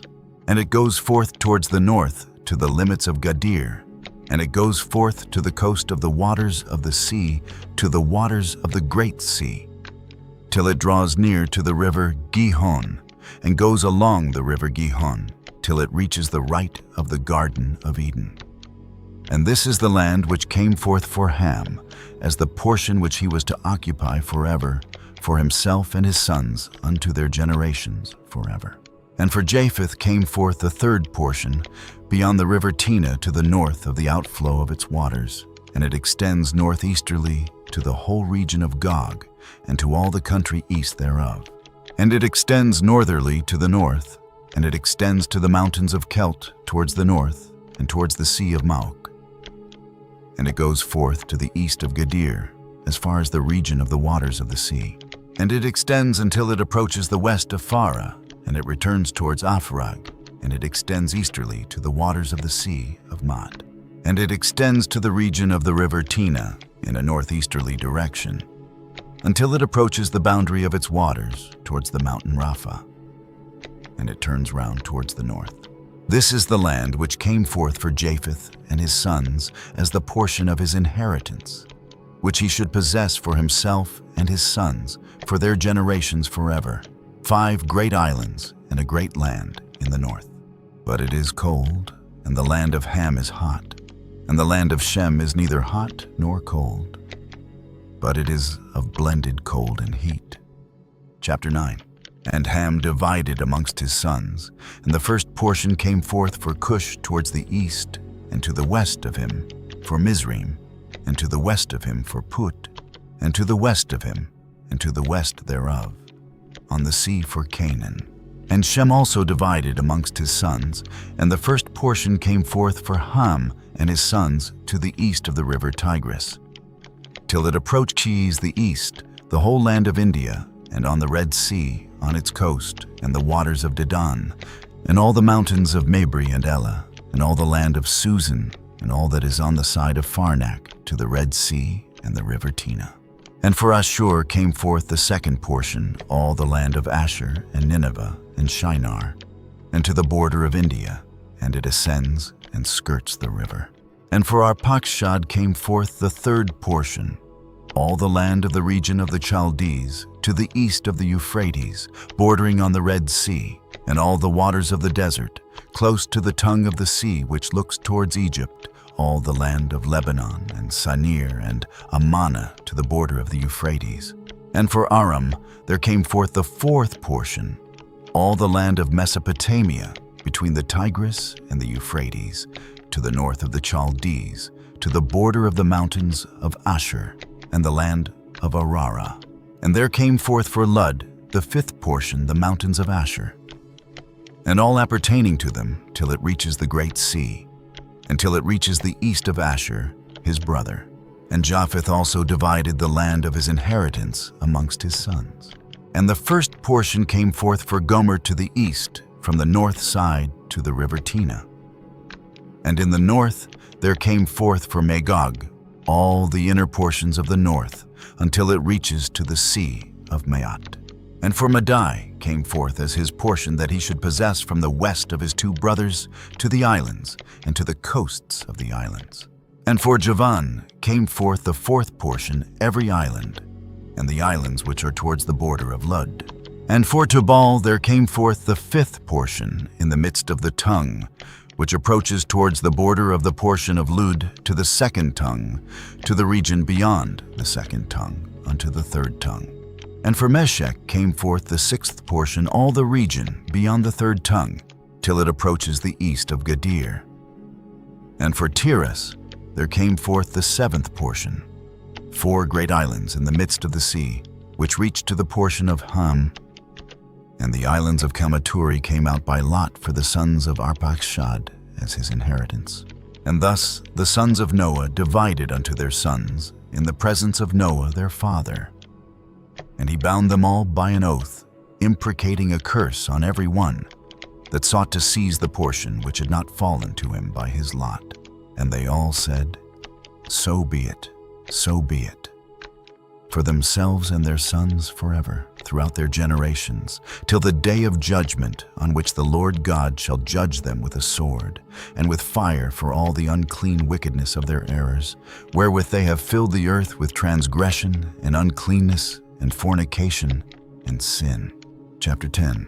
And in the 3rd week of this Jubilee, the unclean demons began to lead astray the children of the sons of Noah, and to make to err and destroy them.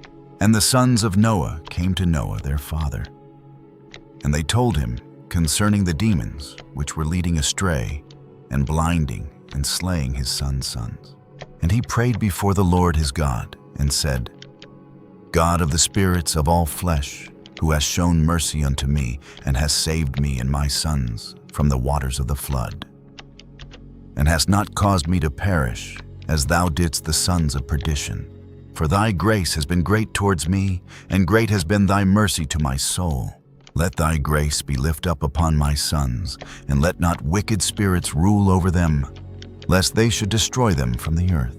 But do thou bless me and my sons, that we may increase and multiply and replenish the earth. And thou knowest how thy watchers, the fathers of these spirits, acted in my day. And as for these spirits which are living, imprison them, and hold them fast in the place of condemnation, and let them not bring destruction on the sons of thy servant my God. For these are malignant and created in order to destroy, and let them not rule over the spirits of the living. For thou alone canst exercise dominion over them. And let them not have power over the sons of the righteous from henceforth and forevermore. And the Lord our God bade us to bind all. And the chief of the spirits Mastema came and said, Lord Creator, let some of them remain before me, and let them hearken to my voice, and do all that I shall say unto them. For if some of them are not left to me, I shall not be able to execute the power of my will on the sons of men. For these are for corruption and leading astray before my judgment, for great is the wickedness of the sons of men. And he said, Let the 10th part of them remain before him, and let 9 parts descend into the place of condemnation. And one of us he commanded that we should teach Noah all their medicines, for he knew that they would not walk in uprightness, nor strive in righteousness. And we did according to all his words. All the malignant evil ones we bound in the place of condemnation, and a 10th part of them we left, that they might be subject before Satan on the earth. And we explained to Noah all the medicines of their diseases, together with their seductions, how he might heal them with herbs of the earth. And Noah wrote down all things in a book, as we instructed him concerning every kind of medicine. Thus the evil spirits were precluded from hurting the sons of Noah. And he gave all that he had written to Shem his eldest son, for he loved him exceedingly above all his sons. And Noah slept with his fathers, and was buried on Mount Lubar in the land of Ararat. 950 years he completed in his life, 19 jubilees in 2 weeks and 5 years. And in his life on earth, he excelled the children of men save Enoch, because of the righteousness wherein he was perfect. For Enoch's office was ordained for a testimony to the generations of the world, so that he should recount all the deeds of generation unto generation, till the day of judgment. And in the 33rd Jubilee in the first year, in the second week, Peleg took to himself a wife, whose name was Lomna, the daughter of Sina'ar, and she bare him a son in the fourth year of this week, and he called his name Ru. For he said, Behold, the children of men have become evil, through the wicked purpose of building for themselves a city and a tower in the land of Shinar. For they departed from the land of Ararat, eastward to Shinar.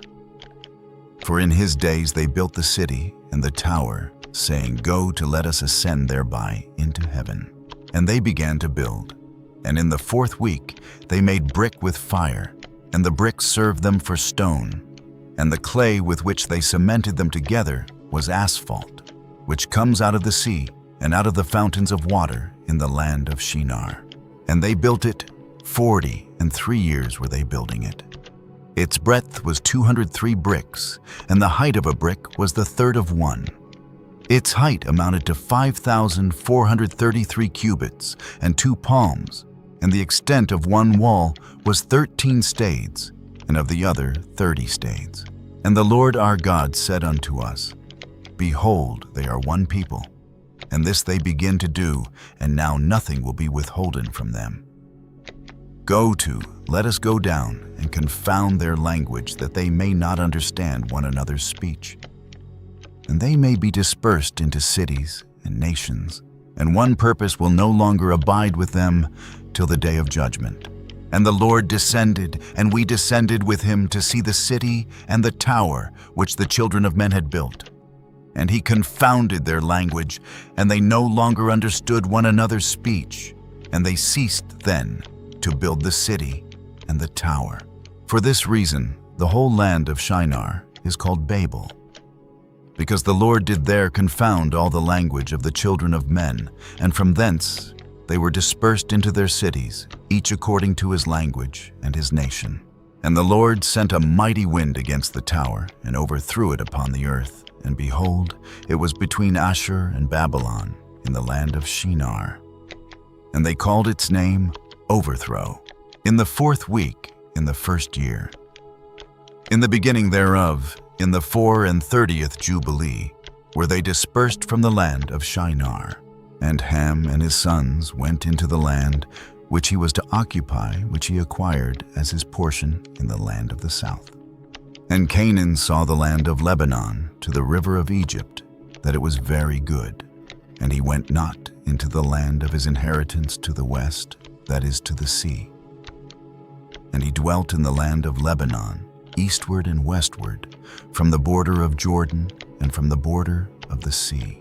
And Ham his father, and Cush, and Mizraim his brother said unto him, Thou hast settled in a land which is not thine, and which did not fall to us by lot. Do not do so. For if thou dost do so, thou and thy sons will fall in the land, and be accursed through sedition. For by sedition ye have settled, and by sedition will thy children fall, and thou shalt be rooted out forever. Dwell not in the dwelling of Shem. For to Shem and to his sons did it come by their lot.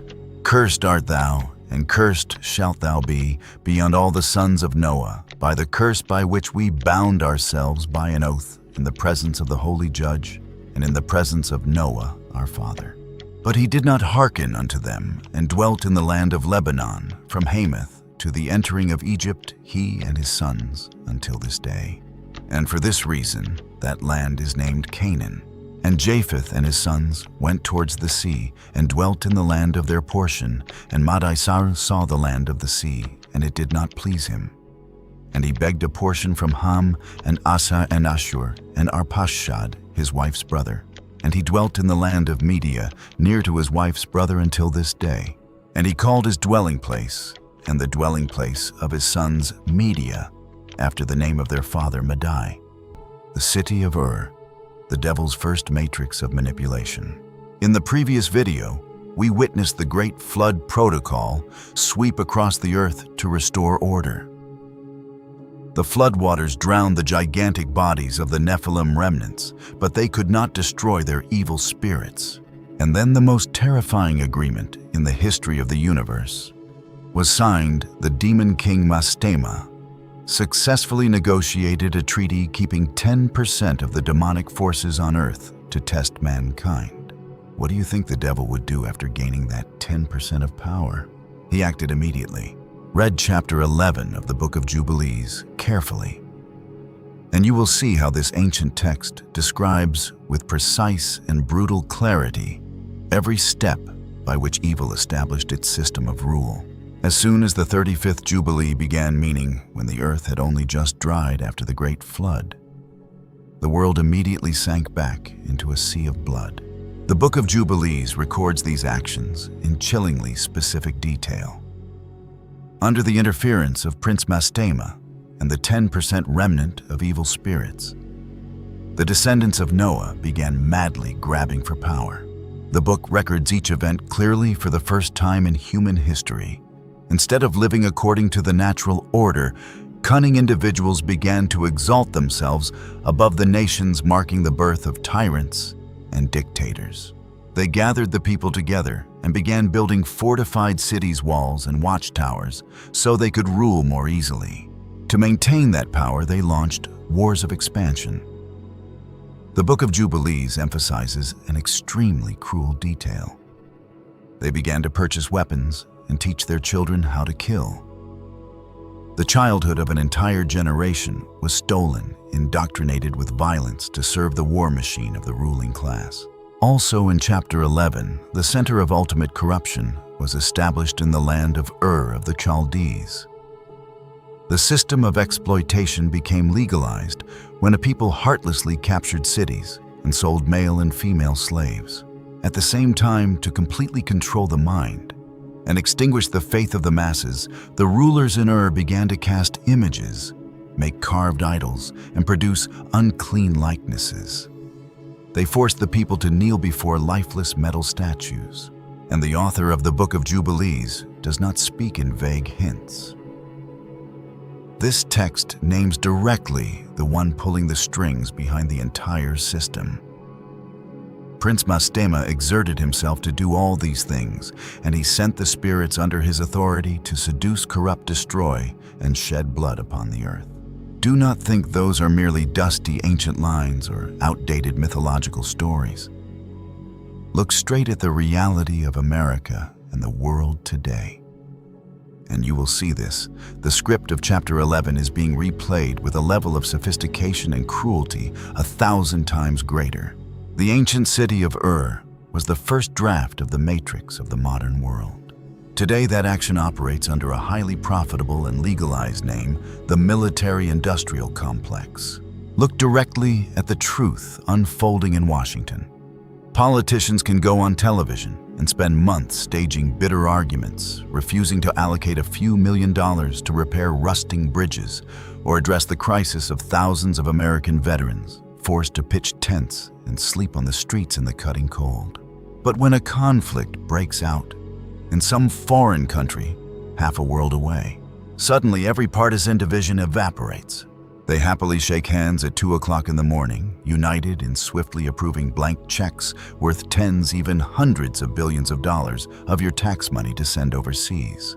Do not be naive enough to believe the polished words on the 7 o'clock news. The endless proxy wars out there have never been ignited to bring democracy or protect freedom. In reality, they are the greatest money laundering and wealth transfer machine in history. The way it works is bonfully simple. The hard-earned money of the working class is drained through taxes, then pumped by the government straight into the pockets of giant defense contractors like Lockheed Martin, Raytheon, or Boeing. These corporations produce soulless killing machines, and in return, what do the politicians who approve those aid packages receive? They receive massive lobbying money, lucrative board seats after retirement, and they watch their families' defense stock portfolios skyrocket without restraint. Hundreds of thousands of young soldiers and innocent civilians are pushed into brutal meat grinders, only to keep the revenue charts of the elites pointing upward. That is exactly how the 10% treaty works. The demon king Mastema does not need to come down to earth holding a sword in his own hand to slaughter people.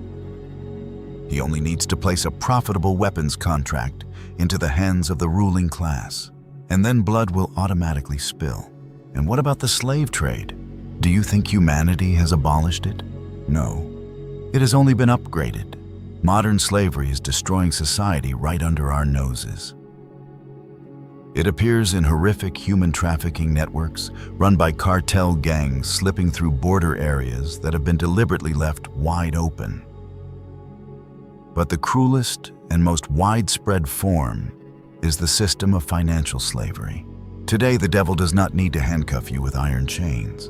It handcuffs you with runaway inflation, silently devouring the purchasing power of the money you sweat to earn.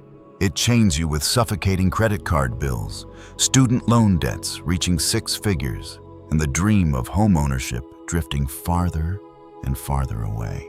It binds you tightly to the rat race from early morning until late at night, until you are completely drained. When you return home, all you want to do is collapse into bed. This machine squeezes you so dry that you have no quiet space left to look up at the sky, wonder about the meaning of life, or seek salvation from the Creator.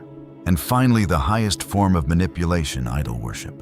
In ancient Ur, Abram's father had to sweat chiseling pieces of wood and lifeless stone to create statues for ignorant crowds to kneel before. Back then, people offered sacrifices of sheep and goats. But today, the idols that demons force mankind to bow before are far more subtle and far more chilling. No grand temples or majestic shrines are needed. Your altar is the phone screen glowing with a faint blue light. Think about it. What is the first thing you do when you wake up? And what is the last thing you do before closing your eyes to sleep? You are bowing before that screen for an average of 6 to 8 hours every day. You are offering this altar the most expensive sacrifice of human lifetime and attention. The gods of this age are invisible yet absolutely powerful. They are psychological manipulation algorithms. They function like high priests, trapping your brain inside loops of worthless content, pumping constant doses of cheap dopamine into you in order to completely destroy your ability to think critically. Tens of millions of people are voluntarily surrendering their awareness in order to worship tech billionaires who manipulate markets, men who promise to save humanity with artificial intelligence or send people to Mars, hypocritical politicians, or entertainment stars drowning in scandals of abuse. We exalt them as the new saviors ready to tear each other apart on social media to defend them while they do not even know you exist or how hard you are struggling to pay rent this month. This matches in a chilling way the stern warning of Jesus about the end times. In the Gospel of Matthew chapter 24, he said clearly, "For false Christs and false prophets will arise and perform great signs and wonders, so as to lead astray, if possible, even the elect." Are you waiting for false prophets to appear with horns or fire-breathing magic numb? The wonders of today are dazzling technologies, mind-reading devices, and promises from Silicon Valley of a world without limits. Jesus also emphasized in Matthew chapter 24 that in the days before the flood, they were eating and drinking, marrying and giving in marriage, until the flood came and swept them all away. A collective blindness. People are too busy with cheap entertainment and material illusions to recognize the wrath hanging above their heads. Mastema's 10% treaty is absolutely not a thing of the past. It is operating smoothly, invisibly, right inside your own home, right inside your pocket.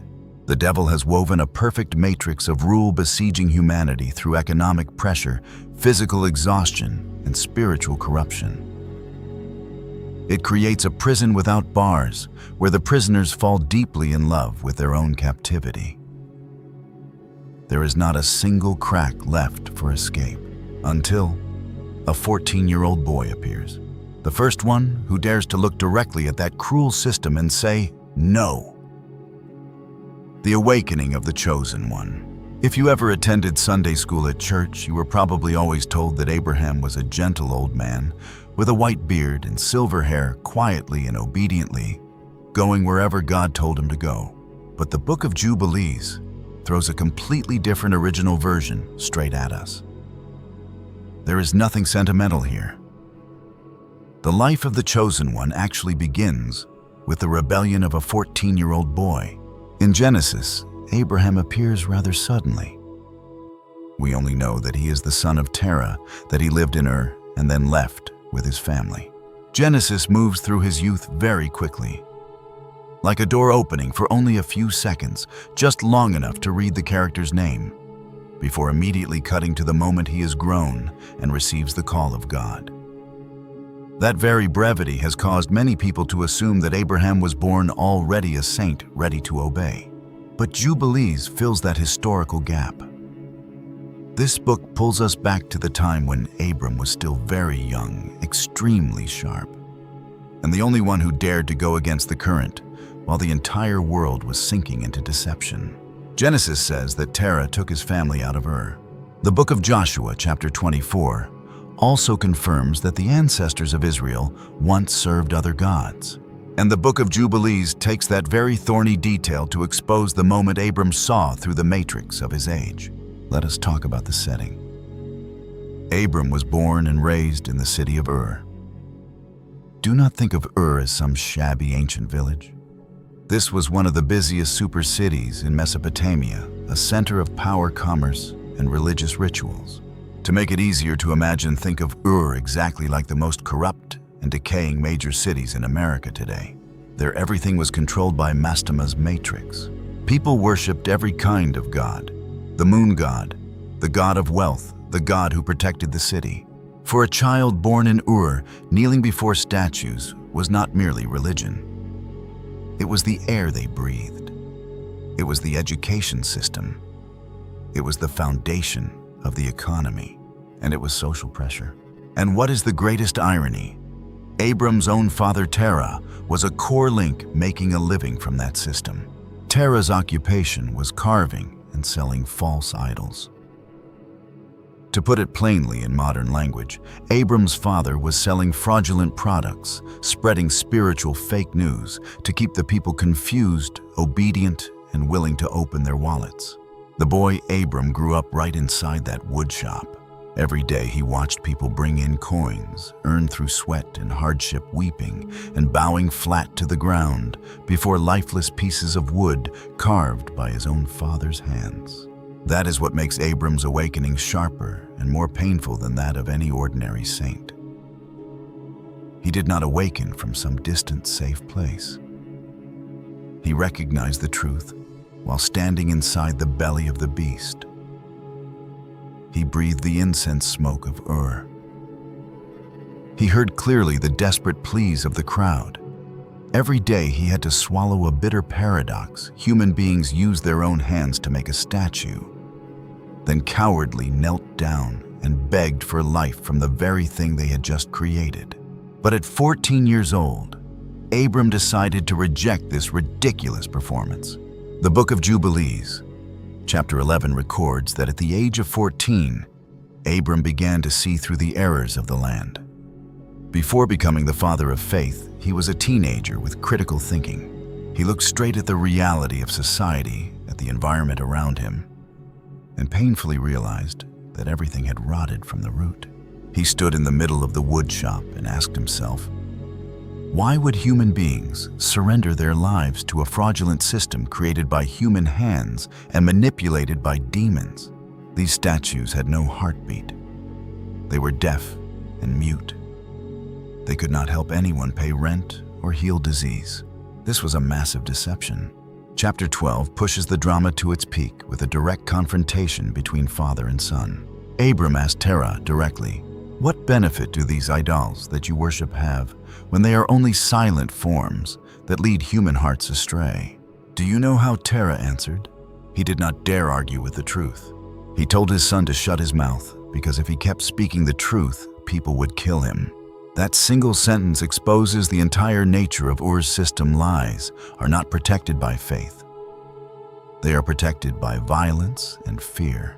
The one who dares to ask questions becomes the enemy of society. The one who refuses to kneel is pushed into confrontation with both family and government. Abram's action afterward was extremely decisive. He did not click his tongue and compromise, saying, "Fine, let us just go along with it so the family can have peace." He immediately turned his back on his father's dirty business. He refused to bow down. And more fiercely, Jubilees records that at night, Abram set fire to the entire house that contained the idols. When the flames burst upward and tore through the night, a chilling tragedy happened. Abram's brother Haran, in panic and delusion, rushed straight into the sea of fire to try to save those pieces of wood. And he was burned alive. What a harsh and brutal scene. Look straight into the ashes of that night and imagine Terah's state of mind. Imagine the gut-wrenching pain of a father standing there looking at the charred body of his son, lying among the ashes of the statues he himself had carved. Ironically, Haran burned to death trying to save the gods that could not even save themselves from the fire. That bloody event was a slap that stripped every deception bare. Terah stood there bitterly realizing the utter uselessness of the system he had been serving. But the tragedy of Terah is that he had sunk too deep. Even after seeing the truth, he was still bound so tightly by social fear and the grip of the city of Ur that he became paralyzed, unable to rise up in resistance like his son. When Abram decisively lit the fire that shattered the idol system, he drove a knife straight into his family's livelihood. But the price was not only money. It directly touched the life of a loved one, collapsed the honor of the family line, and turned Abram into the #1 enemy of an entire fanatical community. The war against the Matrix has never been empty theological debate on paper. It demands blood tears and the most extreme sacrifice. Through that fierce action of a 14-year-old boy, the solid wall of deception in the city of Ur officially cracked open. If you look at America and the world right now, Abram's action is the root of the unplug or walk away movement. What he felt then is exactly like the moment you wake up in the morning, turn on the television, and know full well that those news networks are lying without blinking. It is like when you look at your child's textbooks in public school and realize they are not teaching your child how to think. They are indoctrinating them. You work 60 hours a week, pay crushing taxes, and then bitterly watch your money being thrown away by the government to fund useless wars half a world away. Ancient Ur used wooden idols and threats to keep people obedient. Today's system is more sophisticated. It uses phone algorithms, social pressure on social media, and massive credit card debt to bind you tightly. The final goal remains exactly the same, to force you to keep your face buried in things created by human beings. So you no longer have quiet time to remember God and pray. So what must you do? You cannot repair a system once it has rotted from the root. You have only one way: step out of it. That is why right now, hundreds of thousands of Americans are selling off their homes in major cities, drowning in crime. They pack their belongings and move to conservative states to rural areas. They pull their children out of schools and teach them at home through homeschool. They buy land, learn to grow food store supplies, and manage their own money. They firmly refuse to play by the rules of the system. They are leaving the city of Ur of the 21st century behind. But the Book of Jubilees makes one principle very clear. You cannot simply leave out of anger. If you tear down the old without finding a new truth, you will soon fall into another trap of deception. After leaving his father's wood shop, Abram looked up at the sky, looked at the stars, and understood that there must be a being who created all these things. He prayed for the true creator to guide him. Of course, the demon Mastema did not leave him alone. As soon as Mastema saw Abram show his hand, he launched a cruel global retaliation. He did not attack the temple or doctrine. He attacked the stomach. The Book of Jubilees recounts that Mastema sent tens of thousands of black ravens to cover the sky, diving down to eat every seed the farmers had just sown into the soil. Without seed, there would be no food. When famine strikes, society falls into chaos. People will rob, kill, and sell their children into slavery just to trade for a loaf of bread. The devil knows very well when the belly is hungry, morality loses its meaning. Human beings will do whatever he commands. And this is when the 14-year-old boy acted. He stood in the middle of the field and with authority shouted to drive the ravens away. But Abram was extremely practical. He understood that if he chased the birds away today, they would return tomorrow. He needed a decisive solution. Jubilees records that Abram taught himself and then taught the carpenters to make a device attached to the plow blade. This tool allowed the seeds to fall directly into the furrow and be covered with soil immediately. When the ravens came flying in, they could no longer see the seeds. The famine was stopped. This detail is extremely valuable. Faith is not sitting still in one place, clasping your hands in prayer and waiting for fruit to fall into your lap. Faith must go together with practical survival skills. Abram did not merely preach. He invented an agricultural tool and gave it to the people so they could protect their family's food. At this point, everything becomes crystal clear. When Mastema wants to rule, he always targets your food, your money, and your children. Abram became the chosen one because he shattered the devil's plan on both fronts. He exposed the fraud in his father's idol workshop, and he used his mind to save the people's wheat fields. From that moment, even though Abram's body was still walking through the streets of Ur, his soul had been completely sanctified and belonged to the Creator. He had washed every lie out of his own heart. And so many years later, when the sacred voice of God rang out from heaven, saying, "Leave your country and your father's house," Abram was not confused, hesitant, or uncertain. His feet were simply calmly completing the final part of the work, walking the glorious path that his soul had been waiting for and had been ready to offer itself to since he was 14 years old. That is the true greatness of the chosen one. He had already defeated the devil's matrix by himself and stood on the side of God long before God officially called his name. Of course, the demon king Mastema did not sit still and watch his empire be disrupted. When a 14-year-old boy dared to set fire to the warehouse of idols and decisively step out of the system, the devil immediately understood that he was facing a mortal threat. Because the problem was not a few burned pieces of wood. If these idols were lost, Terah could carve others. The people of Ur could pay to buy them again. The temple could also be rebuilt. But when Abram stood upright and proved through action that the things made by human hands had no power at all, the entire foundation of this system began to crack open. This teenager had struck the fatal point of the empire of deception. It could only survive if people continued believing in fake news. And what do you think Mastema would do? Shoot lightning down from the sky, Num? The devil is far more practical than that. He aimed straight at mankind's most vital weakness, the stomach. This is where the Book of Jubilees exposes the harsh truth about how evil operates. Mastema has no time to stand around debating theology. He does not appear and deliver speeches. He strikes directly at the umbilical cord of survival. For every society seeds harvests and your family's meals. When the food supply is strangled, people panic.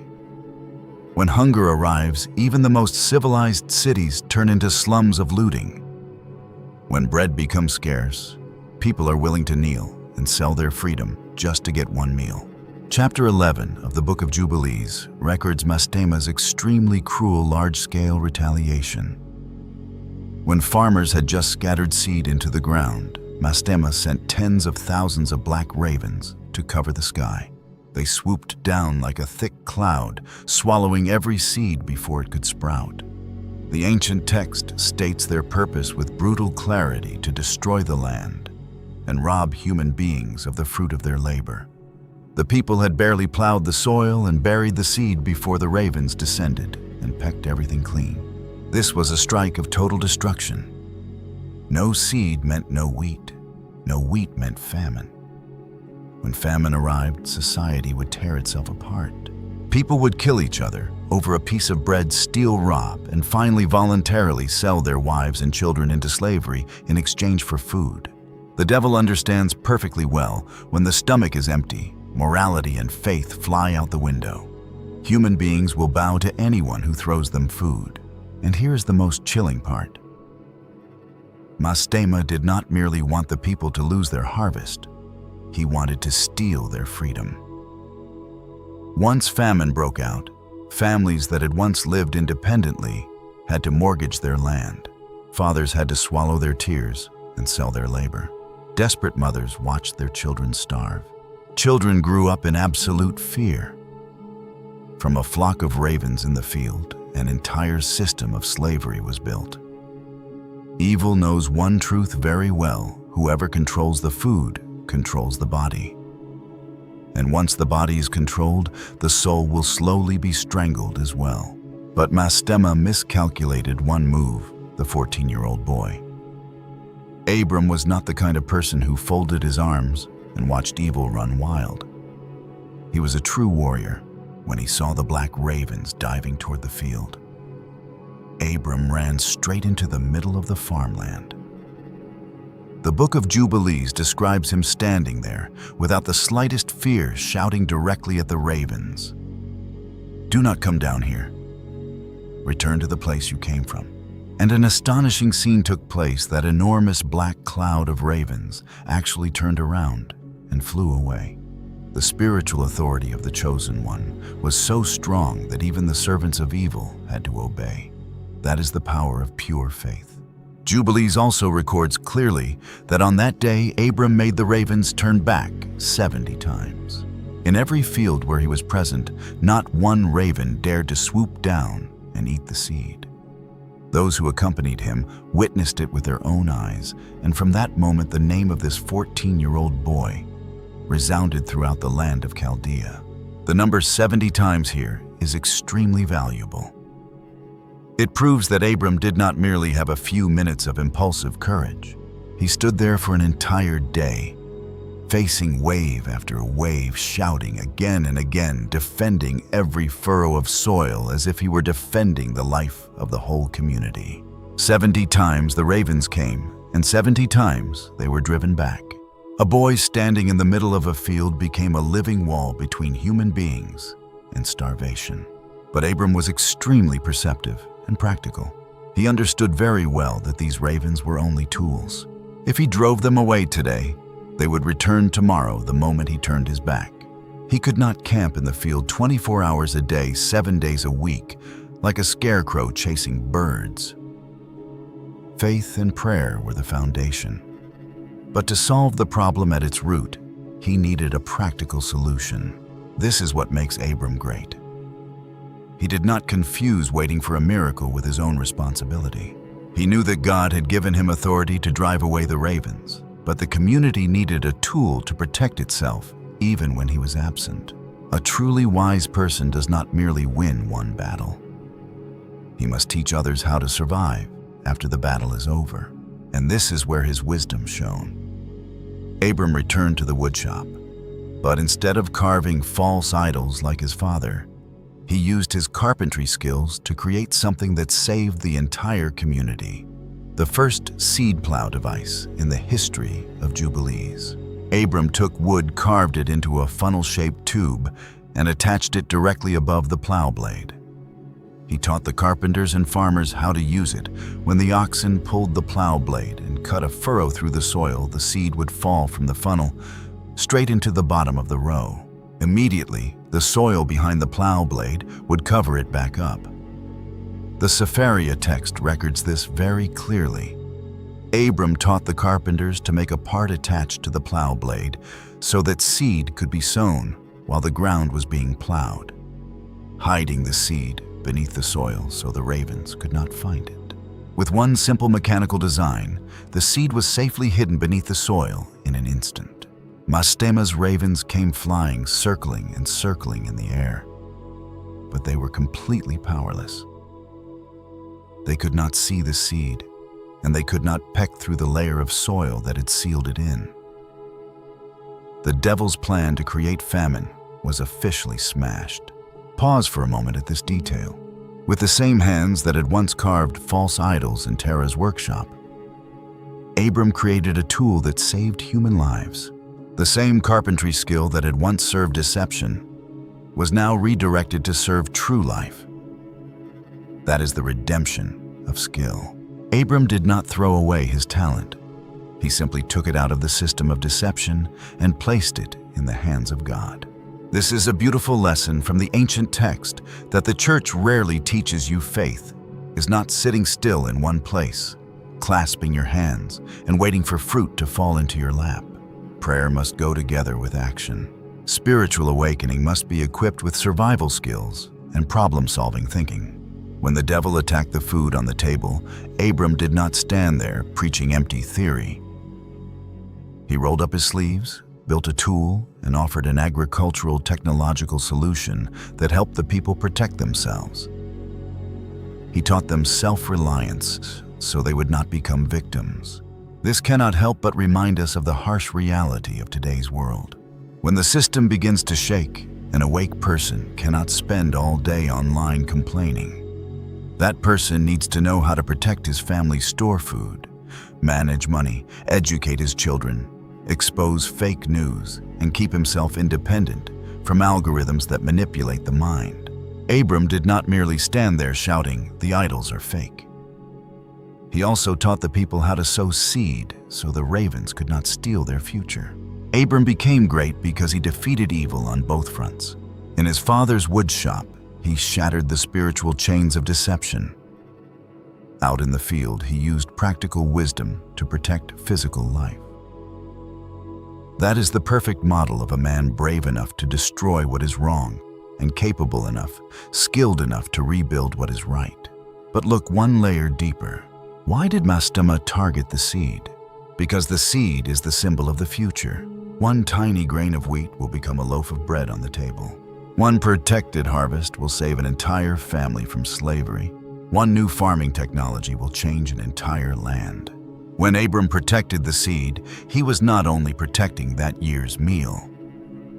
He was protecting the right to live freely, the right to raise children, the right to worship God, and the right to continue resisting the system of idolatry. This is how heaven trained the chosen one.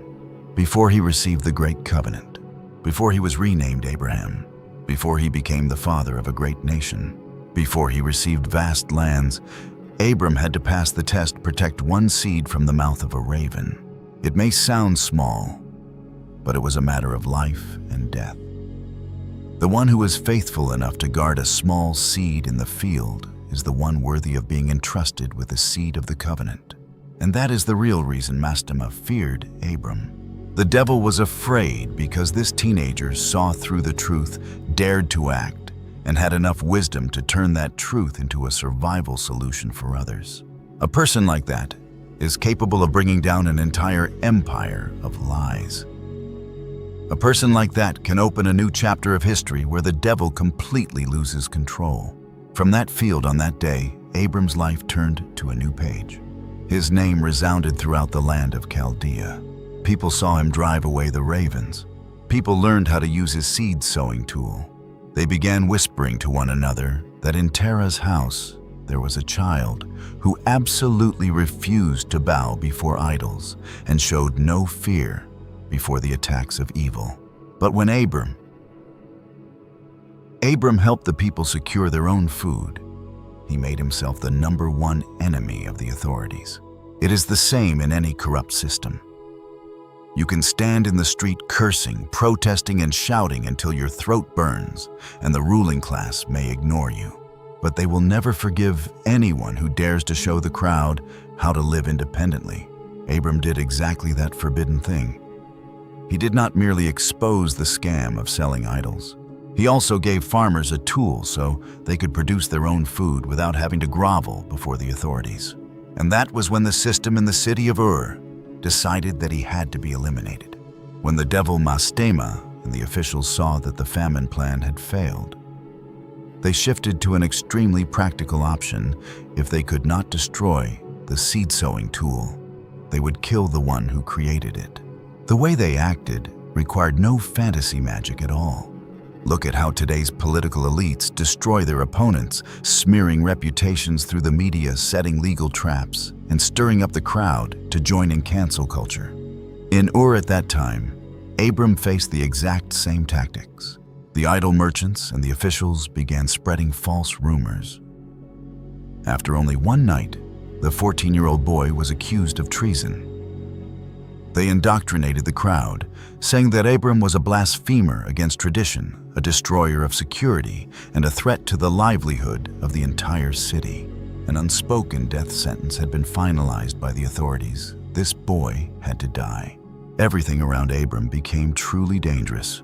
As he walked through the streets, the agents of the system began following him. Death threats appeared everywhere. Isolated and defamed Abram was driven into a corner, and the ruling class prepared to unleash the final blow to erase him forever. Abram's journey of faith begins. If you think Abram preached faith by standing in the middle of a public square holding a megaphone and shouting, or by creating some noisy religious sect like certain television pastors today, then you are badly mistaken. In a dictatorship like the city of Ur, where the regime wants to take your life, doing that would be suicide. Abram's preaching journey was far more practical, far more rugged, and far more strategic. He did not build a surface-level religion. He built an underground network of people who wanted to unplug from the system.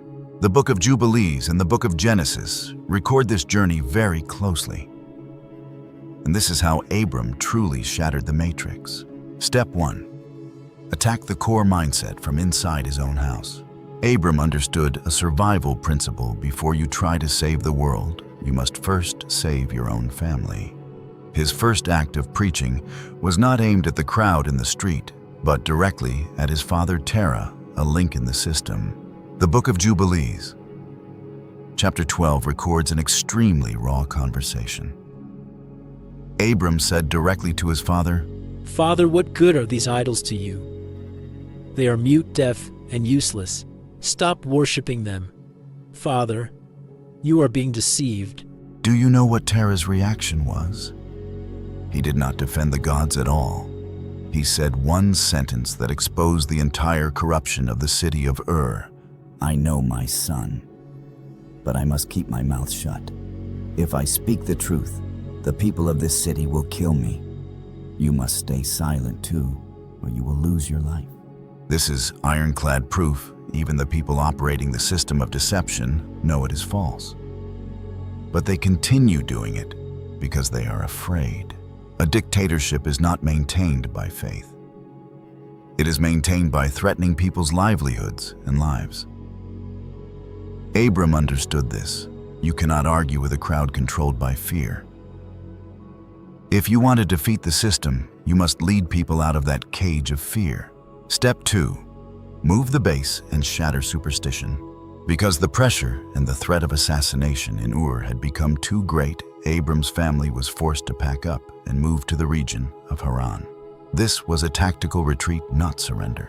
In Haran, the Book of Jubilees records an extremely important event that took place when Abram was about 60 years old. One night he woke up and sat looking at the starry sky. In that age, and even in our own age, the Babylonians and Chaldeans were addicted to astrology. They believed that their future, the weather, the economy, and their destiny were all determined by stars, constellations, and lunar cycles. In modern language, the people at that time were obsessed with indicators, forecasts, and trends produced by the system. They sat waiting for the weather, waiting for their ruling stars, instead of taking action themselves. And right in the middle of that night, Abram realized a sharp truth. Why should I study the stars to guess whether it will rain this year? Everything in that sky is in the hands of the Creator. If He wants rain, it will rain. The stars have no damn power at all. Abram's second major act of preaching was liberating people from superstition toward the system's indicators. He taught those around him to stop burying their faces in false forecasts, to stop believing that their lives were controlled by natural forces or politicians. Supreme power belongs to God, and mankind must live responsibly under that power. Step 3, according to Genesis chapter 12, verse 5. There is an extremely important detail recorded when Abram left Haran to go to the land God had promised. He took with him his wife, his nephew Lot, his possessions, and the souls that they had gotten in Haran. Who were these souls? They were not slaves purchased with money. According to ancient Jewish sources, they were hundreds, even thousands of people who had been drawn by the way of life and the truth that Abram preached. They were people exhausted by deception, taxation, and the cruelty of the old city-states.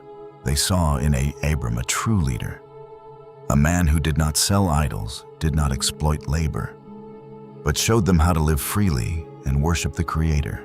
This was the highest point in Abram's preaching journey. The 14-year-old boy who had once stood against the ravens in the field had now successfully built a breakaway community. He did not need to bring down the governments of Ur or Haran. He simply withdrew their best human resources, gathered the awakened people together, and led them away to build a new land, a new order, based on faith and truth. We can see that Abram spent his entire youth escaping from a system of rule built on false religion. But historical reality points to a cruel paradox.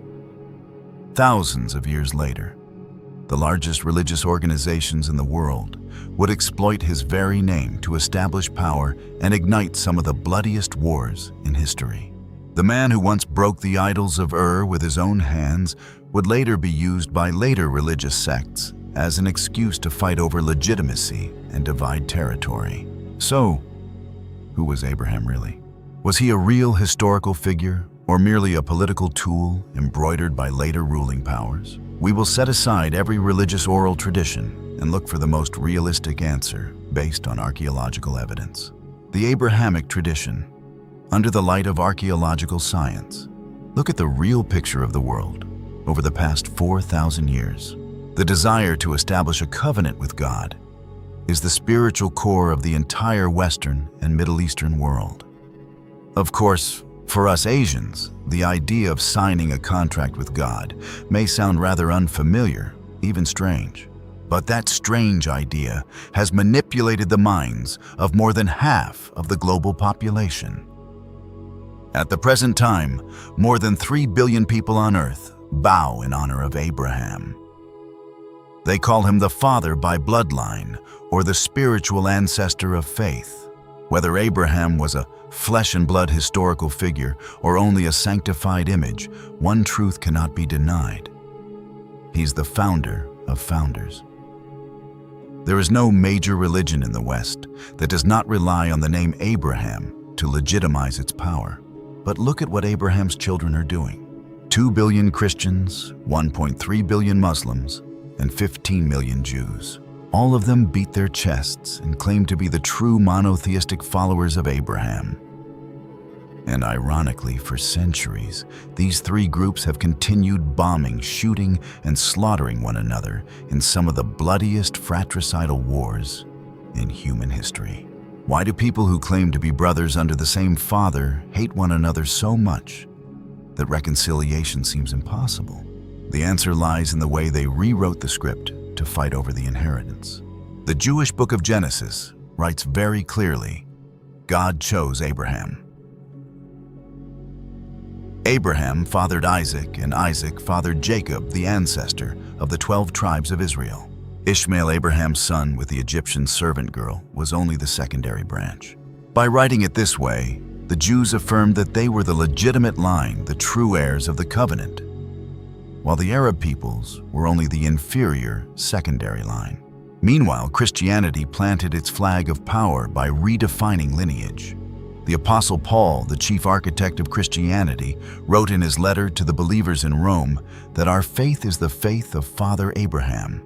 Paul pulled Abraham into Christianity as its ancestor, affirming that anyone with faith like Abraham naturally becomes an heir, regardless of origin. Then Islam appeared in the 7th century. The Prophet Muhammad overturned the entire board through the Quran chapter 3 verse 67. Abraham was neither a Jew nor a Christian. He was upright, a Muslim. The Quran affirms that the sacred covenant was passed down through the line of Ishmael, not Isaac. Do you see the problem now? One father but 3 children write 3 different wills to glorify themselves and deny the other 2. The biblical archaeologist Tad Schultz, in a long investigation titled Abraham Journey of Faith, published in National Geographic in December of 2001, pointed directly to the nature of this conflict.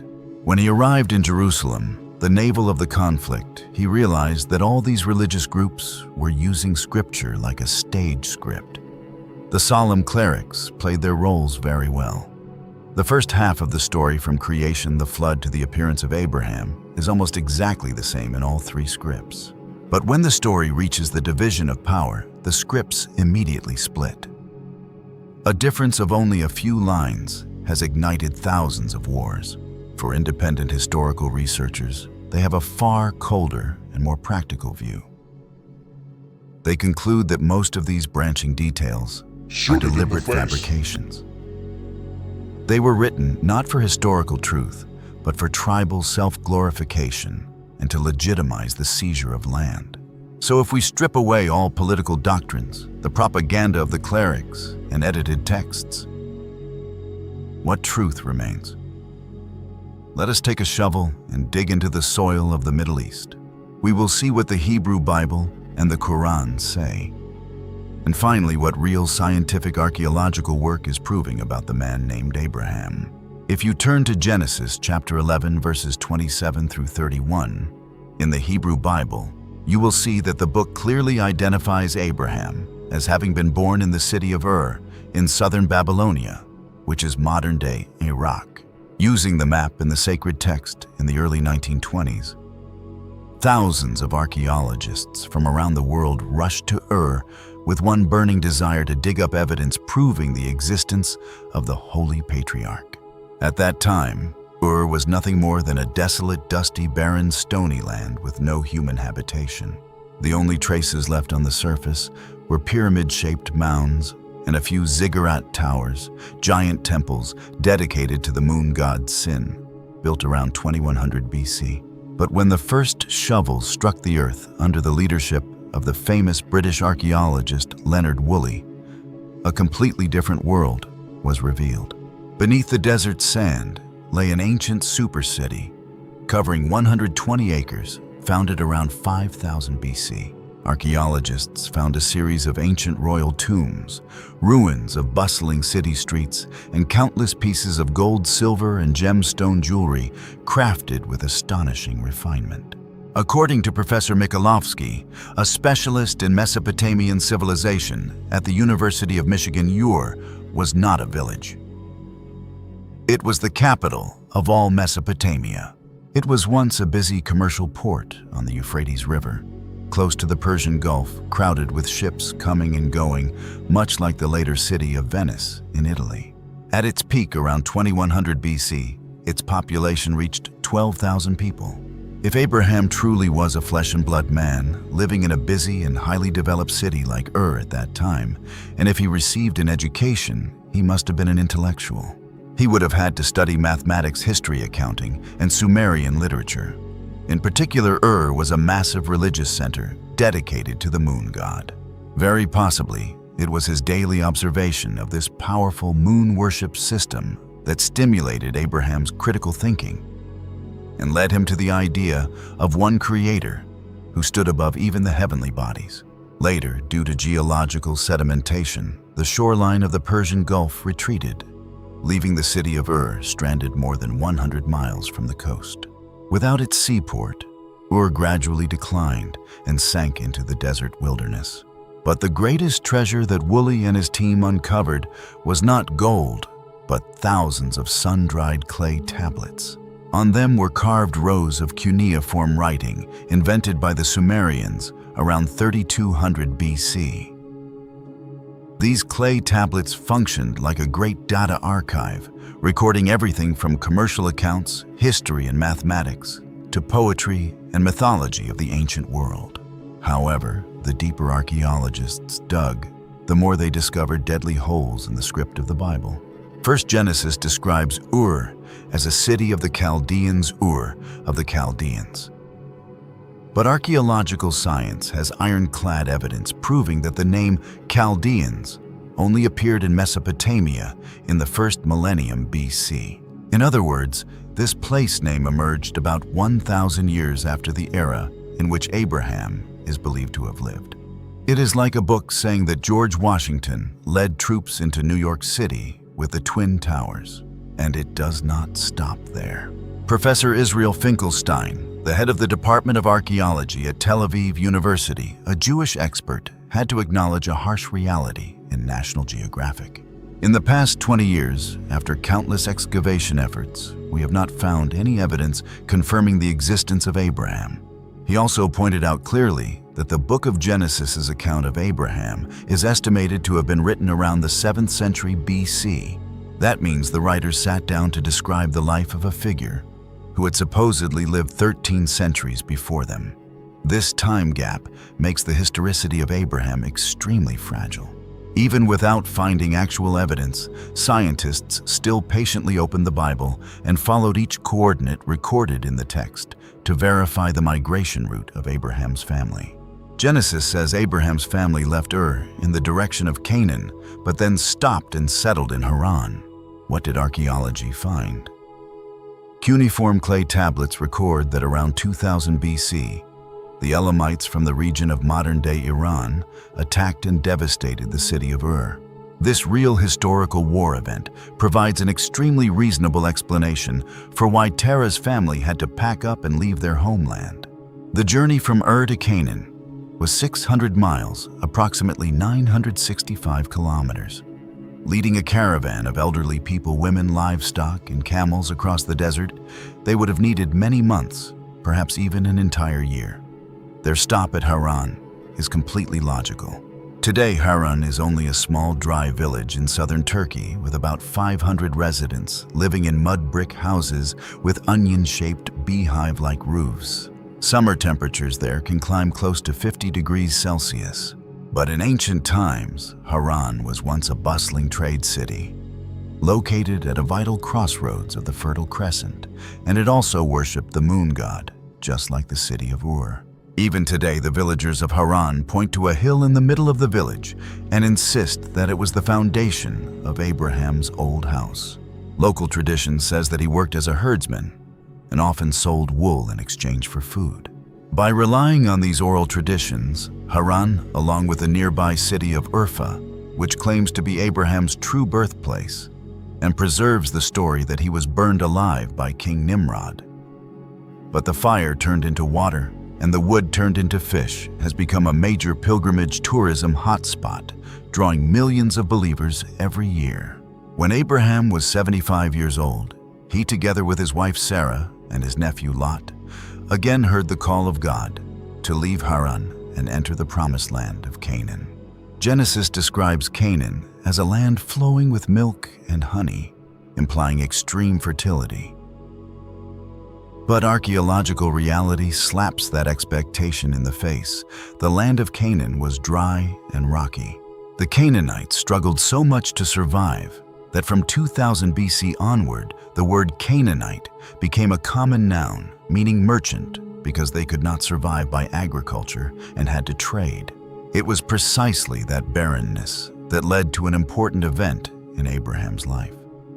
When famine struck the Negev region, he had to lead his family as refugees into Egypt, where the Nile River provided fertile land in order to find food. Fearing that the Egyptians would see his wife Sarah as too beautiful and kill him to take her, Abraham told Sarah to lie and say she was his sister. The result was that Pharaoh took Sarah into his harem after God sent plagues upon Egypt as punishment. Pharaoh, terrified, summoned Abraham, scolded him severely, returned his wife, and drove him out of Egypt. When Abraham returned to Canaan, God established the covenant with him, promising to give his descendants the entire land from the Nile River in Egypt to the Euphrates River in Iraq. However, because he was already old and had no son, Sarah gave her Egyptian servant girl Hagar to Abraham. Hagar gave birth to his first son, named Ishmael. 13 years later, a miracle happened. The 90-year-old Sarah gave birth to a legitimate son named Isaac. Jealousy erupted, and Sarah forced Abraham to send Hagar and Ishmael into the desert to die of thirst. And right there at that desert crossroads, the history of mankind was split in two. Judaism and later Christianity clung tightly to the line of Isaac. The Book of Genesis states clearly that Isaac was the only legitimate heir, and that the boy Abraham almost sacrificed to test his faith was Isaac. Hagar and Ishmael were pushed to the margins of history, becoming the ancestors of the Arab tribes considered the secondary line. By contrast, in the 7th century, the Quran of Islam rewrote the entire script. The Quran recognizes Abraham as the breaker of idols, the one who smashed his father's statues, but affirms that the son who was nearly sacrificed and the true heir of the covenant was Ishmael, the firstborn son.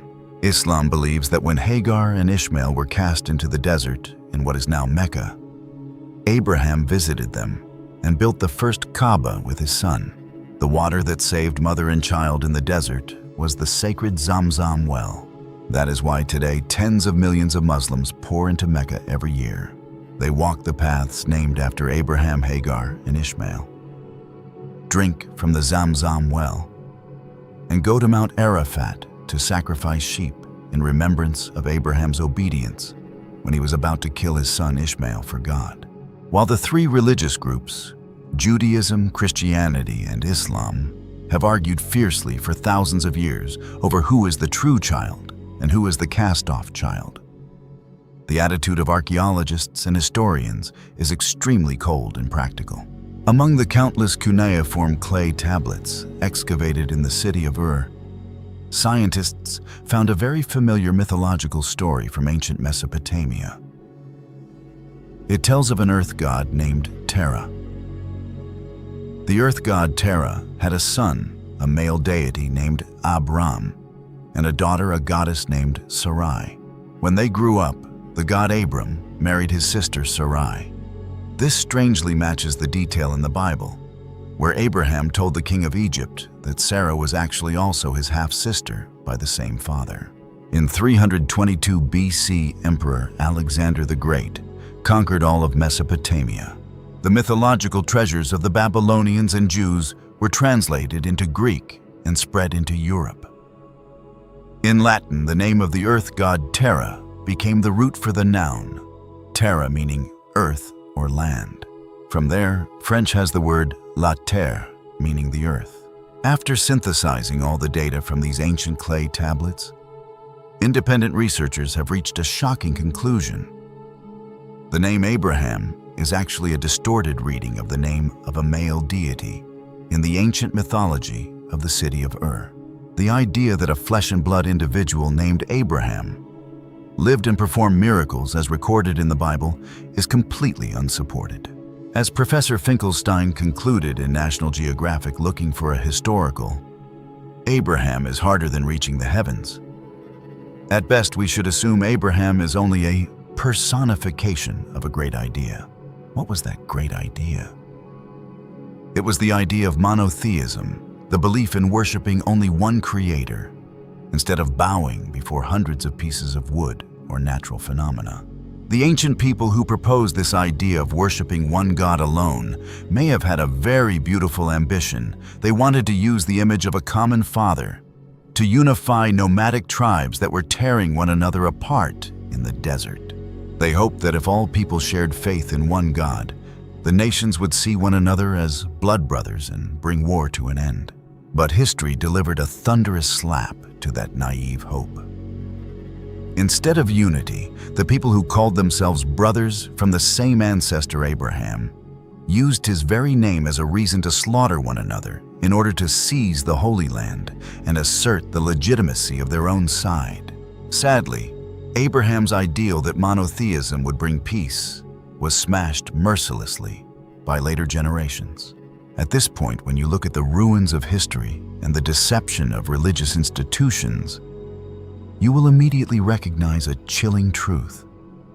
This is the core reason why the Book of Jubilees was suppressed and hidden away for thousands of years. The ruling elites, both political and religious, never wanted you to read this book. Just think about it.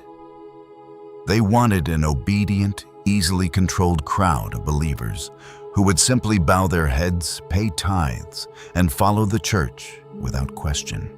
So they only showed you the image of Abraham in Genesis, an old man with white hair and a white beard who goes when God tells him to go, and who closes his eyes and kills his son when God tells him to do it, a perfect model of blind obedience to the system. They would never dare let you know about the 14-year-old Abram in the Book of Jubilees, a real rebel, a man who dared to stand up and smash the idols made by his own father, a warrior who dared to look straight at the system of deception, decisively unplug from it, step outside, and use his wisdom to build a plow with his own hands to protect his community's food supply without groveling before anyone. The image of a person who is independent, free, and financially self-reliant is a nightmare for every dictatorship. That is why the Book of Jubilees was thrown out of the official biblical canon. The distortion of Abram's image and the turning of his name into a tool for religions to slaughter one another is Mastema's greatest and most vicious victory. He could not eliminate the sower, so he stole his name. But today, now that you have read the hidden lines of the Book of Jubilees, the story must end in a completely different way. Historical truth has proven this. Whether Abraham truly existed in flesh and blood no longer matters. What matters is the spirit of Abram. The Book of Jubilees was brought back to light, not to call you to create yet another noisy religion to worship him. It was written to awaken you. If you truly want to become an heir of this great ideal, do not waste your time fighting over Holy Land or building more grand temples. Do exactly what that 14-year-old boy did see. Through the deception of media and power, decisively step out of the matrix of manipulated debt plant with your own hands to protect your family's food supply, and bow only before the one true Creator. Chapter 11. And in the 35th Jubilee, in the 3rd week, in the 1st year thereof, Ru took to himself a wife, and her name was Orah, the daughter of Ur, the son of Kesed. And she bare him a son, and he called his name Sarai, in the 7th year of this week, in this Jubilee. And the sons of Noah began to war on each other, to take captive, and to slay each other, and to shed the blood of men on the earth, and to eat blood, and to build strong cities, and walls, and towers. And individuals began to exalt themselves above the nation, and to found the beginnings of kingdoms, and to go to war, people against people, and nation against nation, and city against city. And all began to do evil, and to acquire arms, and to teach their sons war. And they began to capture cities, and to sell male and female slaves. And Hur the son of Kesed built the city of Ara of the Chaldees, and called its name after his own name, and the name of his father. And they made for themselves molten images, and they worshipped each the idol, the molten image which they had made for themselves.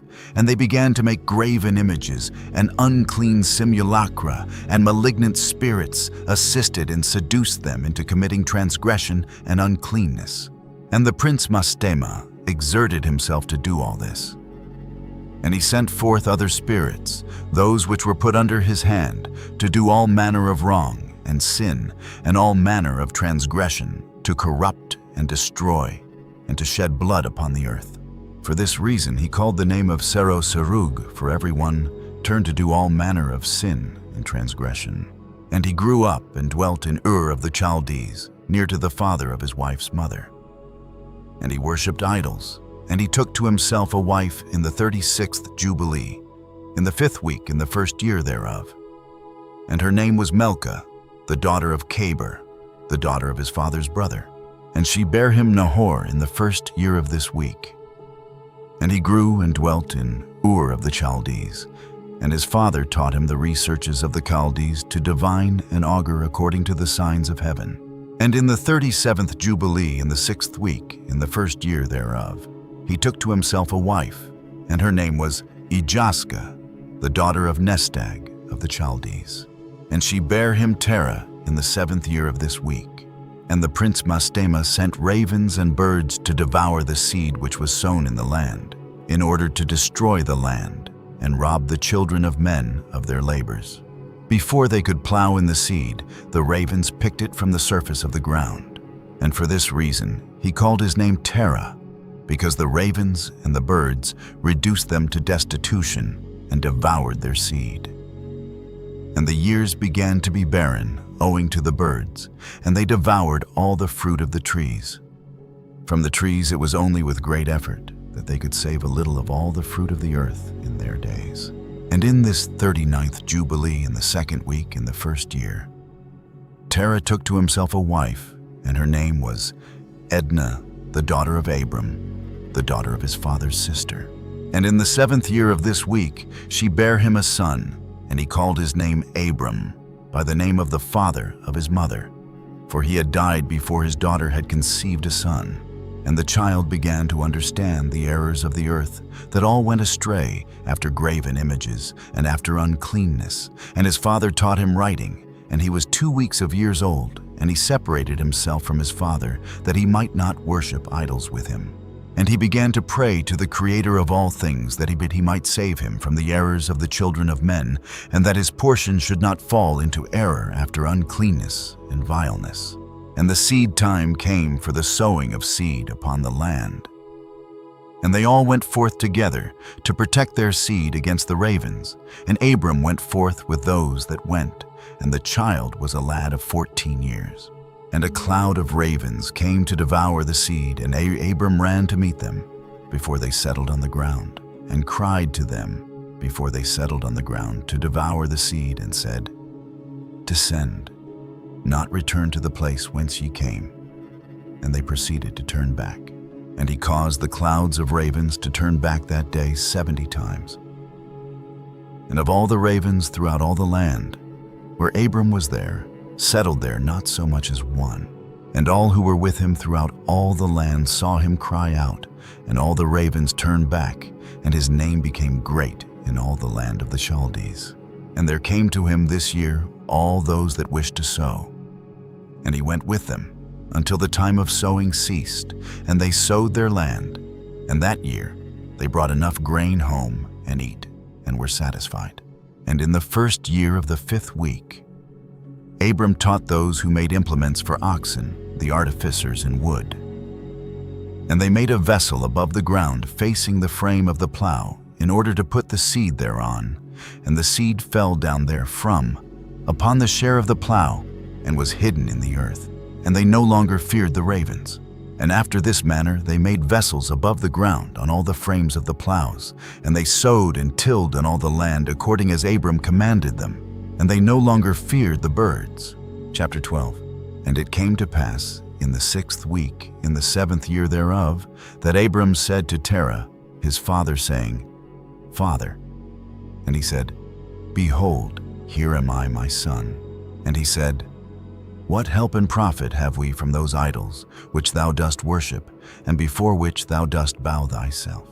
For there is no spirit in them, for they are dumb forms, and a misleading of the heart. Worship them not.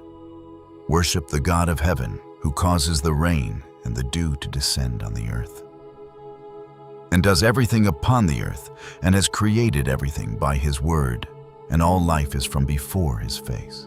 Why do ye worship things that have no spirit in them?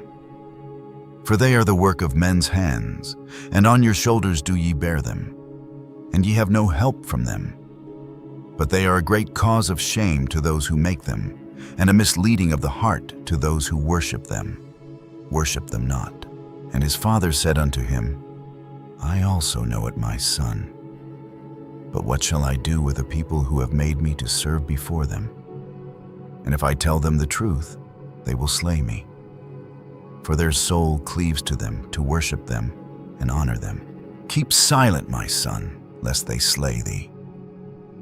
And these words he spake to his 2 brothers, and they were angry with him, and he kept silent. And in the 40th Jubilee in the 2nd week, in the 7th year thereof, Abram took to himself a wife, and her name was Sarai, the daughter of his father, and she became his wife. And Haran, his brother, took to himself a wife in the 3rd year of the 3rd week, and she bare him a son in the 7th year of this week, and he called his name Lot. And Nahor, his brother, took to himself a wife. And in the 60th year of the life of Abram, that is in the 4th week, in the 4th year thereof, Abram arose by night, and burned the house of the idols, and he burned all that was in the house, and no man knew it. And they arose in the night, and sought to save their gods from the midst of the fire. And Haran hasted to save them, but the fire flamed over him, and he was burnt in the fire. And he died in Ur of the Chaldees before Terah his father, and they buried him in Ur of the Chaldees. And Terah went forth from Ur of the Chaldees, he and his sons, to go into the land of Lebanon, and into the land of Canaan. And he dwelt in the land of Haran, and Abram dwelt with Terah his father in Haran 2 weeks of years. And in the 6th week, in the 5th year thereof, Abram sat up throughout the night on the new moon of the 7th month, to observe the stars from the evening to the morning, in order to see what would be the character of the year with regard to the rains. And he was alone as he sat and observed. And a word came into his heart, and he said, All the signs of the stars and the signs of the moon and of the sun are all in the hand of the Lord. Why do I search them out? If he desires, he causes it to rain morning and evening. And if he desires, he withholds it, and all things are in his hand. And he prayed that night and said, My God, God most high, thou alone art my God. And thee and thy dominion have I chosen. And thou hast created all things, and all things that are the work of thy hands. Deliver me from the hands of evil spirits who have dominion over the thoughts of men's hearts, and let them not lead me astray from thee, my God. And stablish thou me and my seed forever, that we go not astray from henceforth and forevermore. And he said, Shall I return unto Ur of the Chaldees, who seek my face, that I may return to them? Am I to remain here in this place? The right path before thee, prosper it in the hands of thy servant, that he may fulfill it, and that I may not walk in the deceitfulness of my heart, O my God. And he made an end of speaking and praying. And behold, the word of the Lord was sent to him through me, saying, Get thee up from thy country, and from thy kindred, and from the house of thy father, unto a land which I will show thee, and I shall make thee a great and numerous nation. And I will bless thee, and I will make thy name great, and thou shalt be blessed in the earth. And in thee shall all families of the earth be blessed, and I will bless them that bless thee, and curse them that curse thee. And I will be a God to thee, and thy son, and to thy son's son, and to all thy seed. Fear not, from henceforth, and unto all generations of the earth I am thy God. And the Lord God said, Open his mouth and his ears, that he may hear and speak with his mouth with the language which has been revealed. For it had ceased from the mouths of all the children of men from the day of the overthrow of Babel. And I opened his mouth and his ears and his lips, and I began to speak with him in Hebrew, in the tongue of the creation. And he took the books of his fathers, and these were written in Hebrew, and he transcribed them, and he began from henceforth to study them. And I made known to him that which he could not understand, and he studied them during the 6 rainy months.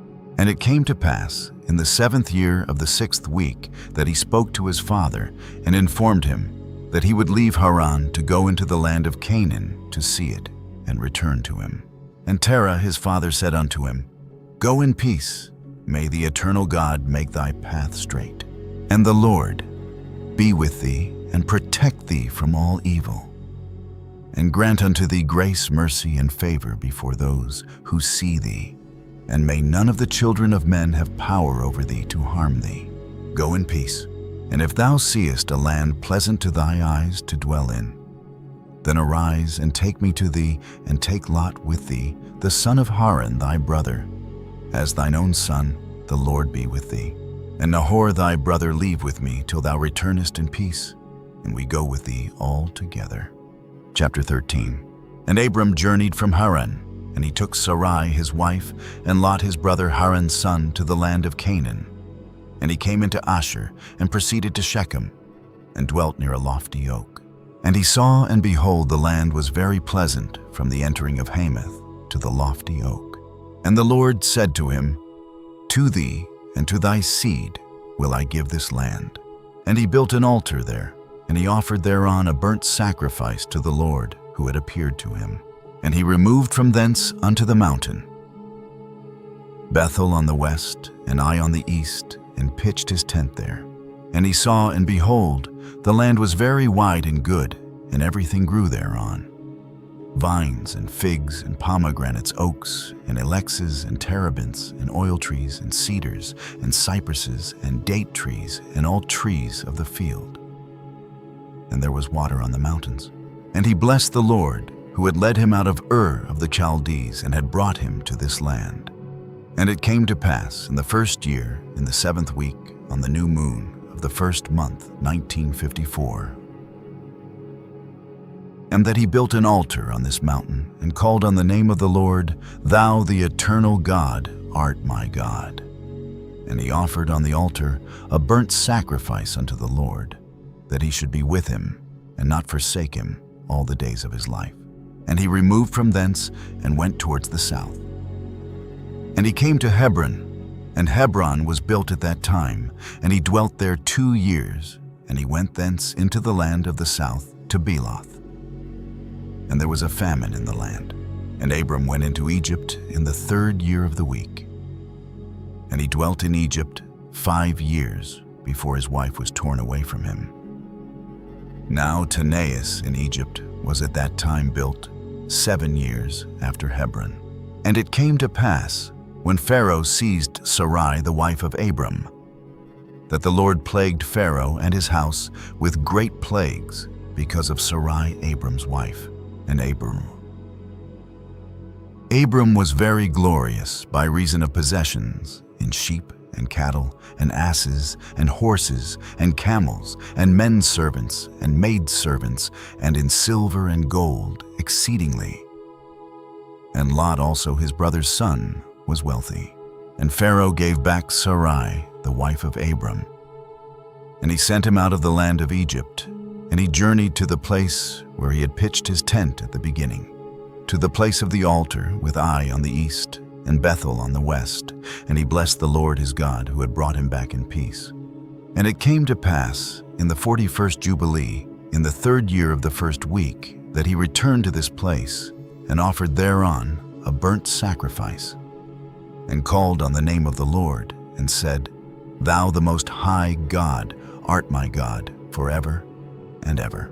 And in the 4th year of this week, Lot parted from him, and Lot dwelt in Sodom. And the men of Sodom were sinners exceedingly. And it grieved him in his heart that his brother's son had parted from him, for he had no children. In that year when Lot was taken captive, the Lord said unto Abram, after that Lot had parted from him in the 4th year of this week, Lift up thine eyes from the place where thou art dwelling northward and southward and westward and eastward. For all the land which thou seest, I will give to thee and to thy seed forever. And I will make thy seed as the sand of the sea. Though a man may number the dust of the earth, yet thy seed shall not be numbered. Arise, walk through the land in the length of it and the breadth of it, and see it all. For to thy seed will I give it.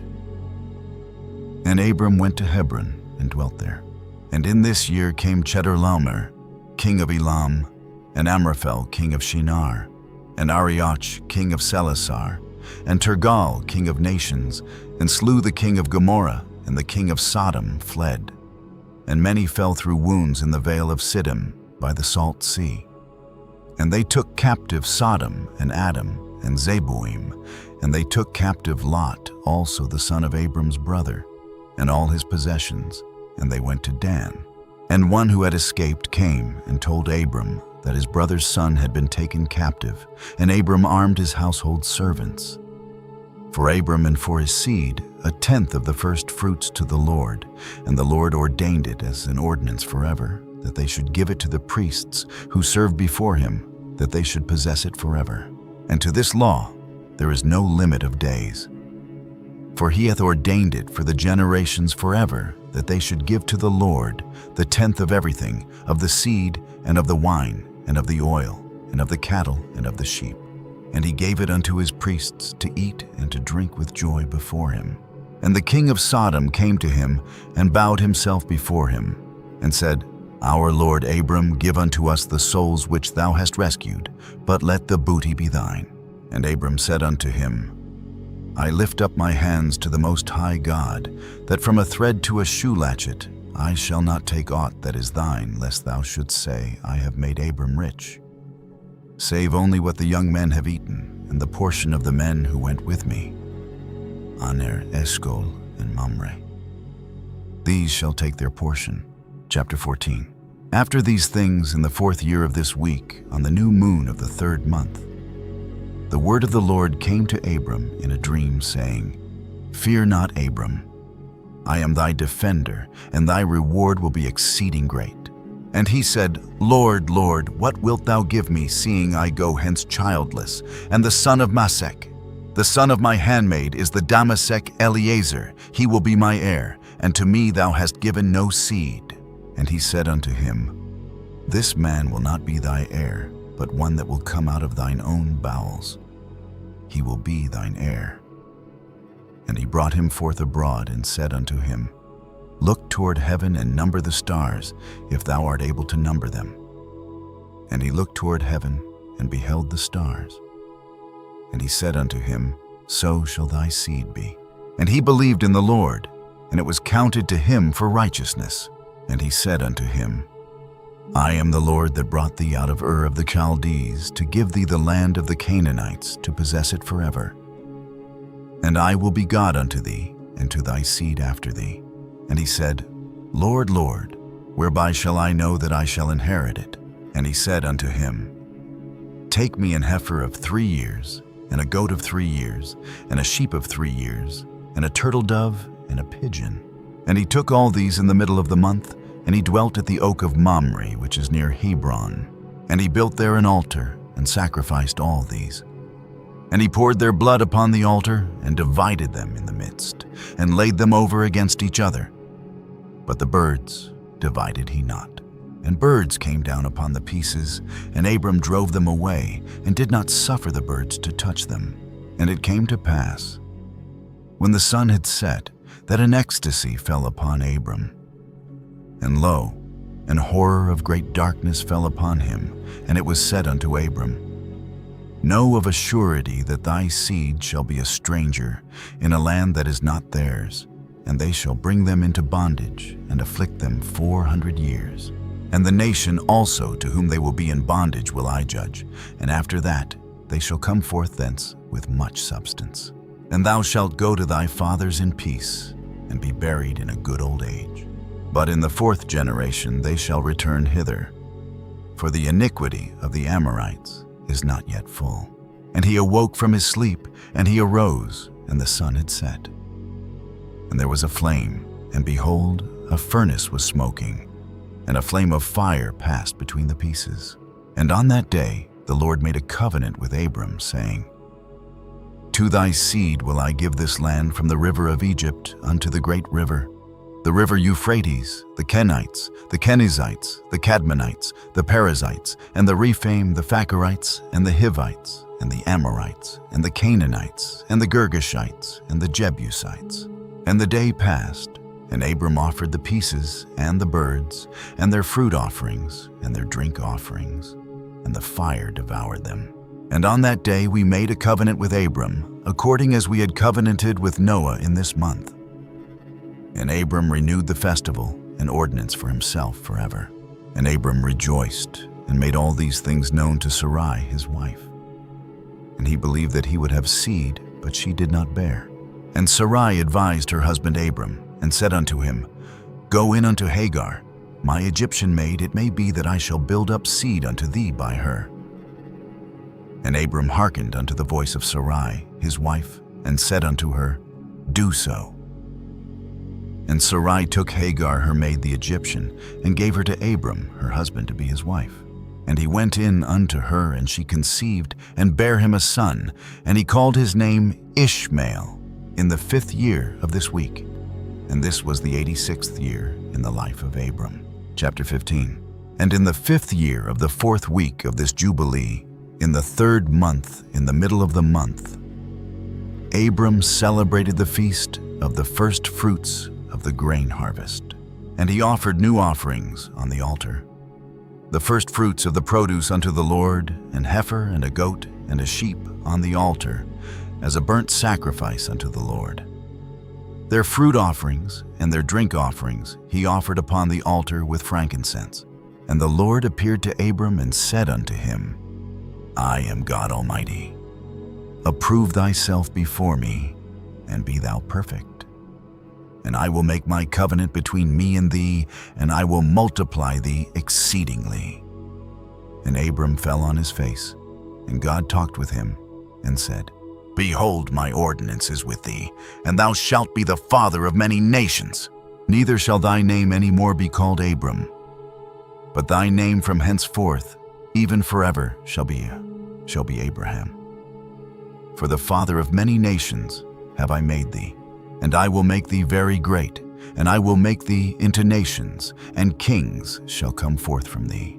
And I shall establish my covenant between me and thee, and thy seed after thee throughout their generations, for an eternal covenant, so that I may be a God unto thee, and to thy seed after thee. The land where thou hast been a sojourner, the land of Canaan, that thou mayest possess it forever, and I will be their God. And the Lord said unto Abraham, And as for thee, do thou keep my covenant, thou, and thy seed after thee, and circumcise ye every male among you, and circumcise your foreskins, and it shall be a token of an eternal covenant between me and you. And the child on the 8th day ye shall circumcise every male throughout your generations, him that is born in the house, or whom ye have bought with money, from any stranger whom ye have acquired, who is not of thy seed. He that is born in thy house shall surely be circumcised, and those whom thou hast bought with money shall be circumcised. And my covenant shall be in your flesh for an eternal ordinance. And the uncircumcised male who is not circumcised in the flesh of his foreskin on the 8th day, that soul shall be cut off from his people, for he has broken my covenant. And God said unto Abraham, As for Sarai thy wife, her name shall no more be called Sarai, but Sarah shall be her name. And I will bless her, and give thee a son by her. And I will bless him, and he shall become a nation, and kings of nations shall proceed from him. And Abraham fell on his face, and rejoiced, and said in his heart, Shall a son be born to him that is 100 years old, and shall Sarah, who is 90 years old, bring forth? And Abraham said unto God, O that Ishmael might live before thee. And God said, Yea, and Sarah also shall bear thee a son, and thou shalt call his name Isaac. And I will establish my covenant with him, an everlasting covenant, and for his seed after him. And as for Ishmael also have I heard thee. And behold, I will bless him, and make him great, and multiply him exceedingly. And he shall beget 12 princes, and I will make him a great nation. But my covenant will I establish with Isaac, whom Sarah shall bear to thee in these days, in the next year. And he left off speaking with him, and God went up from Abraham. And Abraham did according as God had said unto him, and he took Ishmael his son, and all that were born in his house, and whom he had bought with his money, every male in his house, and circumcised the flesh of their foreskin. And on the selfsame day was Abraham circumcised, and all the men of his house, and all those whom he had bought with money from the children of the stranger were circumcised with him. This law is for all the generations forever, and there is no circumcision of the days, and no omission of 1 day out of the 8 days. For it is an eternal ordinance, ordained and written on the heavenly tablets. And every one that is born the flesh of whose foreskin is not circumcised on the 8th day, belongs not to the children of the covenant which the Lord made with Abraham, but to the children of destruction. Nor is there moreover any sign on him that he is the Lord's. But he is destined to be destroyed and slain from the earth, and to be rooted out of the earth, for he has broken the covenant of the Lord our God. For all the angels of the presence and all the angels of sanctification have been so created from the day of their creation, and before the angels of the presence and the angels of sanctification, he hath sanctified Israel, that they should be with him and with his holy angels. And do thou command the children of Israel, and let them observe the sign of this covenant for their generations as an eternal ordinance, and they will not be rooted out of the land. For the command is ordained for a covenant, that they should observe it forever among all the children of Israel. For Ishmael and his sons, and his brothers and Esau, the Lord did not cause to approach him, and he chose them not because they are the children of Abraham, because he knew them, but he chose Israel to be his people. And he sanctified it, and gathered it from amongst all the children of men. For there are many nations and many peoples, and all are his, and over all hath he placed spirits in authority to lead them astray from him. But over Israel he did not appoint any angel or spirit, for he alone is their ruler. And he will preserve them and require them at the hand of his angels and his spirits, and at the hand of all his powers, in order that he may preserve them and bless them, and that they may be his, and he may be theirs, from henceforth forever. And now I announce unto thee, that the children of Israel will not keep true to this ordinance, and they will not circumcise their sons according to all this law. For in the flesh of their circumcision they will omit this circumcision of their sons, and all of them sons of Beliar will leave their sons uncircumcised as they were born, and there will be great wrath from the Lord against the children of Israel, because they have forsaken his covenant, and turned aside from his word, and provoked and blasphemed, inasmuch as they do not observe the ordinance of this law. For they have treated their members like the Gentiles, so that they may be removed and rooted out of the land. And there will no more be pardon or forgiveness unto them, so that there should be forgiveness and pardon for all the sin of this eternal error. Chapter 16. And on the new moon of the 4th month we appeared unto Abraham at the oak of Mamre, and we talked with him, and we announced to him that a son would be given to him by Sarah his wife. And Sarah laughed, for she heard that we had spoken these words with Abraham, and we admonished her, and she became afraid, and denied that she had laughed on account of the words. And we told her the name of her son, as his name is ordained, and written in the heavenly tablets, that is Isaac. And that when we returned to her at a set time, she would have conceived a son.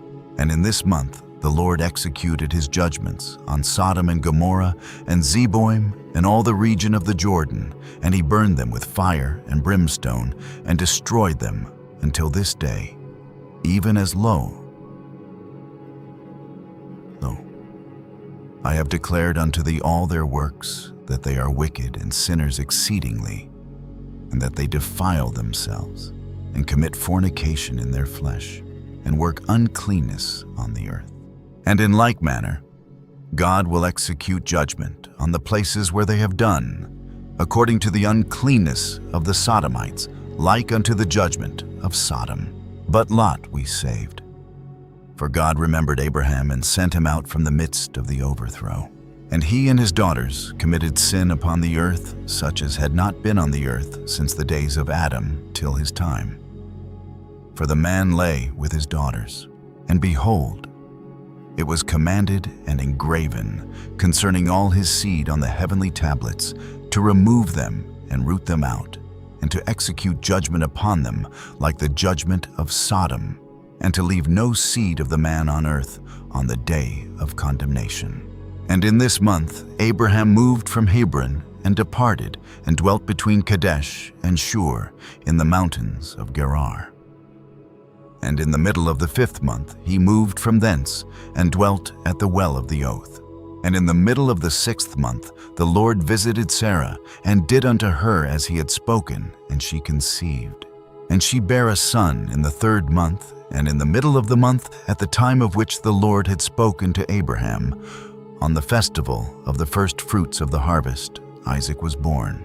And Abraham circumcised his son. On the 8th day he was the first that was circumcised, according to the covenant which is ordained forever. And in the 6th year of the 4th week we came to Abraham to the well of the oath, and we appeared unto him, as we had told Sarah that we should return to her, and she would have conceived a son. And we returned in the 7th month, and found Sarah with child before us. And we blessed him, and we announced to him all the things which had been decreed concerning him, that he should not die till he should beget 6 sons more, and should see them before he died. But that in Isaac should his name and seed be called, and that all the seed of his sons should be Gentiles and be reckoned with the Gentiles. But from the sons of Isaac one should become a holy seed and should not be reckoned among the Gentiles. For he should become the portion of the Most High, and all his seed had fallen into the possession of God, that it should be unto the Lord a people for you or his possession above all nations, and that it should become a kingdom and priests and a holy nation. And we went our way, and we announced to Sarah all that we had told him. And they both rejoiced with exceeding great joy. And he built there an altar to the Lord, who had delivered him, and who was making him rejoice in the land of his sojourning. And he celebrated a festival of joy in this month, 7 days near the altar which he had built at the well of the oath. And he built booths for himself and for his servants on this festival, and he was the first to celebrate the Feast of Tabernacles on the earth. And during these 7 days he brought each day to the altar a burnt offering to the Lord, 2 oxen, 2 rams, 7 sheep, 1 he-goat for a sin offering, that he might atone thereby for himself and for his seed. And as a thank offering 7 rams, 7 kids, 7 sheep, and 7 he-goats, and their fruit offerings and their drink offerings. And he burnt all the fat thereof on the altar, a chosen offering unto the Lord, for a sweet-smelling savor. And morning and evening he burnt fragrant substances, frankincense and galbanum, and stacked and nard and myrrh and spice and costum. All these 7 he offered crushed, mixed together in equal parts and pure. And he celebrated this feast during 7 days, rejoicing with all his heart and with all his soul, he and all those who were in his house. And there was no stranger with him, nor any that was uncircumcised. And he blessed his Creator, who had created him in his generation. For he had created him according to his good pleasure. For he knew and perceived that from him would arise the plant of righteousness for the eternal generations, and from him a holy seed, so that it should become like him who had made all things. And he blessed and rejoiced, and he called the name of this festival, the festival of the Lord, a joy acceptable to the Most High God. And we blessed him forever, and all his seed after him throughout all the generations of the earth, because he celebrated this festival in its season, according to the testimony of the heavenly tablets. For this reason it is ordained on the heavenly tablets concerning Israel, that they shall celebrate the Feast of Tabernacles 7 days with joy in the 7th month, acceptable before the Lord, a statute forever throughout their generations, every year. And to this there is no limit of days, for it is ordained forever regarding Israel, that they should celebrate it and dwell in booths, and set wreaths upon their heads, and take leafy boughs and willows from the brook. And Abraham took branches of palm trees and the fruit of goodly trees, and every day, going round the altar with the branches 7 times, a day in the morning, he praised and gave thanks to his God for all things in joy. Chapter 17. And in the 1st year of the 5th week, Isaac was weaned in this Jubilee, and Abraham made a great banquet in the 3rd month on the day his son Isaac was weaned. And Ishmael, the son of Hagar, the Egyptian, was before the face of Abraham, his father, in his place. And Abraham rejoiced and blessed God, because he had seen his sons and had not died childless. And he remembered the words which he had spoken to him on the day on which Lot had parted from him. And he rejoiced, because the Lord had given him seed upon the earth, to inherit the earth, and he blessed with all his mouth the Creator of all things.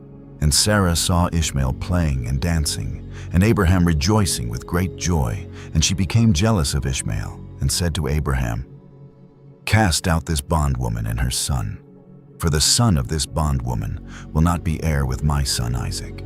And the thing was grievous in Abraham's sight because of his maidservant, and because of his son, that he should drive them from him. And God said to Abraham, "Let it not be grievous in thy sight because of the child, and because of the bondwoman. In all that Sarah hath said unto thee, hearken to her words, and do them. For in Isaac shall thy name and seed be called. But as for the son of this bondwoman, I will make him a great nation, because he is of thy seed." And Abraham rose up early in the morning, and took bread and a bottle of water, and placed them on the shoulders of Hagar and the child, and sent her away. And she departed, and wandered in the wilderness of Beersheba, and the water in the bottle was spent, and the child thirsted, and was not able to go on, and fell down. And his mother took him, and cast him under an olive tree, and went and sat her down over against him, at the distance of a bowshot. For she said, "Let me not see the death of my child." And as she sat, she wept. And an angel of God, one of the holy ones, said unto her, "Why weepest thou, Hagar? Arise, take the child, and hold him in thine hand. For God hath heard thy voice, and hath seen the child." And she opened her eyes, and she saw a well of water, and she went and filled her bottle with water. And she gave her child to drink, and she arose, and went towards the wilderness of Paran. And the child grew, and became an archer, and God was with him, and his mother took him a wife from among the daughters of Egypt. And she bare him a son, and he called his name Nebaioth. For she said, "The Lord was nigh to me when I called upon him." And it came to pass in the 7th week, in the 1st year thereof, in the 1st month in this Jubilee, on the 12th of this month, there were voices in heaven regarding Abraham, that he was faithful in all that he told him, and that he loved the Lord, and that in every affliction he was faithful. And the prince Mastema came and said before God, "Behold, Abraham loves Isaac his son, and he delights in him above all things else. Bid him offer him as a burnt offering on the altar. And thou wilt see if he will do this command, and thou wilt know if he is faithful in everything, wherein thou dost try him." And the Lord knew that Abraham was faithful in all his afflictions. For he had tried him through his country, and with famine, and had tried him with the wealth of kings, and had tried him again through his wife, when she was torn from him, and with circumcision, and had tried him through Ishmael and Hagar, his maidservant, when he sent them away. And in everything wherein he had tried him, he was found faithful, and his soul was not impatient, and he was not slow to act. For he was faithful and a lover of the Lord. Chapter 18. And God said to him, "Abraham, Abraham." And he said, "Behold, here am I." And he said, "Take thy beloved son whom thou lovest, even Isaac, and go unto the high country, and offer him on one of the mountains, which I will point out unto thee." And he rose early in the morning, and saddled his ass, and took his 2 young men with him, and Isaac his son, and clave the wood of the burnt offering. And he went to the place on the 3rd day. And he saw the place afar off. And he came to a well of water. And he said to his young men, "Abide ye here with the ass, and I and the lad shall go yonder, and when we have worshipped, we shall come again to you." And he took the wood of the burnt offering, and laid it on Isaac his son, and he took in his hand the fire and the knife, and they went both of them together to that place. And Isaac said to his father, "Father," and he said, "Here am I, my son." And he said unto him, "Behold the fire and the knife and the wood. But where is the sheep for the burnt offering, father?" And he said, "God will provide for himself a sheep for a burnt offering, my son." And he drew near to the place of the mount of God. And he built an altar, and he placed the wood on the altar, and bound Isaac his son, and placed him on the wood which was upon the altar, and stretched forth his hand to take the knife to slay Isaac his son. And I stood before him, and before the prince Mastema. And the Lord said, Bid him not to lay his hand on the lad, nor to do anything to him, for I have shown that he fears the Lord.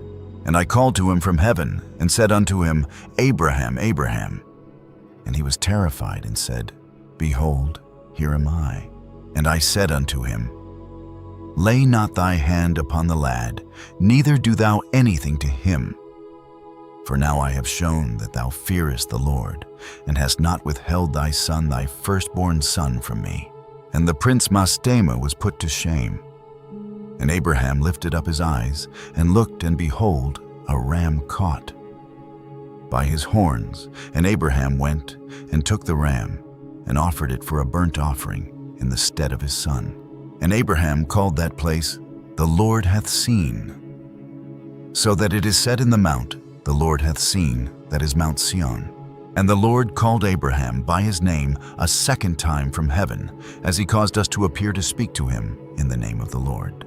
And he said, By myself have I sworn, saith the Lord, because thou hast done this thing, and hast not withheld thy son, thy beloved son, from me, that in blessing I will bless thee, and in multiplying I will multiply thy seed, as the stars of heaven, and as the sand which is on the seashore. And thy seed shall inherit the cities of its enemies, and in thy seed shall all nations of the earth be blessed. Because thou hast obeyed my voice, and I have shown to all that thou art faithful unto me, in all that I have said unto thee. Go in peace. And Abraham went to his young men, and they arose and went together to Beersheba, and Abraham dwelt by the well of the oath. And he celebrated this festival every year, 7 days with joy. And he called it the festival of the Lord, according to the 7 days during which he went and returned in peace. And accordingly has it been ordained and written on the heavenly tablets regarding Israel and its seed, that they should observe this festival 7 days with the joy of festival. Chapter 19. And in the first year of the first week, in the 42nd Jubilee, Abraham returned and dwelt opposite Hebron, that is Kirjath Arba, 2 weeks of years. And in the first year of the third week of this Jubilee, the days of the life of Sarah were accomplished, and she died in Hebron.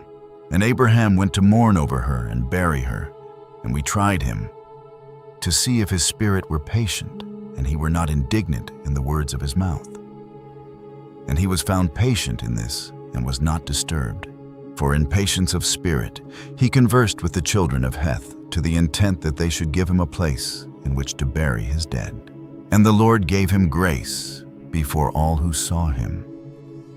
And he besought in gentleness the sons of Heth. And they gave him the land of the double cave over against Mamre, that is Hebron, for 400 pieces of silver. And they besought him, saying, We shall give it to thee for nothing. But he would not take it from their hands for nothing.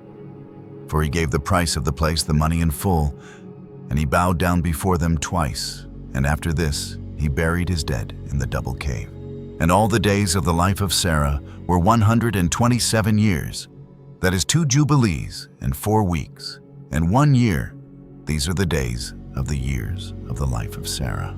This is the 10th trial, wherewith Abraham was tried, and he was found faithful, patient in spirit. And he said not a single word regarding the rumor in the land, how that God had said that he would give it to him and to his seed after him. And he begged a place there to bury his dead. For he was found faithful, and was recorded on the heavenly tablets as the friend of God. And in the 4th year thereof he took a wife for his son Isaac, and her name was Rebekah, the daughter of Bethuel, the son of Nahor, the brother of Abraham, the sister of Laban, and daughter of Bethuel. And Bethuel was the son of Milcah, who was the wife of Nahor, the brother of Abraham. And Abraham took to himself a 3rd wife, and her name was Keturah, from among the daughters of his household servants, for Hagar had died before Sarah. And she bare him 6 sons, Zimram, and Jokshan, and Medan, and Midian, and Ishbak, and Shua, in the 2 weeks of years. And in the 6th week, in the 2nd year thereof, Rebekah bare to Isaac 2 sons, Jacob and Esau. And Jacob was a smooth and upright man, and Esau was fierce, a man of the field, and hairy, and Jacob dwelt in tents. And the youths grew, and Jacob learned to write. But Esau did not learn, for he was a man of the field, and a hunter. And he learnt war, and all his deeds were fierce. And Abraham loved Jacob, but Isaac loved Esau. And Abraham saw the deeds of Esau, and he knew that in Jacob should his name and seed be called. And he called Rebekah, and gave commandment regarding Jacob, for he knew that she too loved Jacob much more than Esau. And he said unto her, My daughter, watch over my son Jacob, for he shall be in my stead on the earth, and for a blessing in the midst of the children of men, and for the glory of the whole seed of Shem. For I know that the Lord will choose him to be a people for possession unto himself above all peoples that are upon the face of the earth. And behold, Isaac my son loves Esau more than Jacob. But I see that thou truly lovest Jacob. Add still further to thy kindness to him, and let thine eyes be upon him in love. For he shall be a blessing unto us on the earth, from henceforth unto all generations of the earth. Let thy hands be strong, and let thy heart rejoice in thy son Jacob. For I have loved him far beyond all my sons. He shall be blessed forever, and his seed shall fill the whole earth. If a man can number the sand of the earth, his seed also shall be numbered. And all the blessings wherewith the Lord hath blessed me, and my seed shall belong to Jacob, and his seed alway. And in his seed shall my name be blessed, and the name of my fathers, Shem, and Noab, and Enoch, and Mahalalel, and Enos, and Seth, and Adam. And these shall serve to lay the foundations of the heaven, and to strengthen the earth, and to renew all the luminaries which are in the firmament. And he called Jacob before the eyes of Rebekah his mother, and kissed him, and blessed him, and said, Jacob, my beloved son, whom my soul loveth, may God bless thee from above the firmament, and may he give thee all the blessings wherewith he blessed Adam, and Enoch, and Noah, and Shem. And all the things of which he told me, and all the things which he promised to give me, may he cause to cleave to thee, and to thy seed forever, according to the days of heaven above the earth.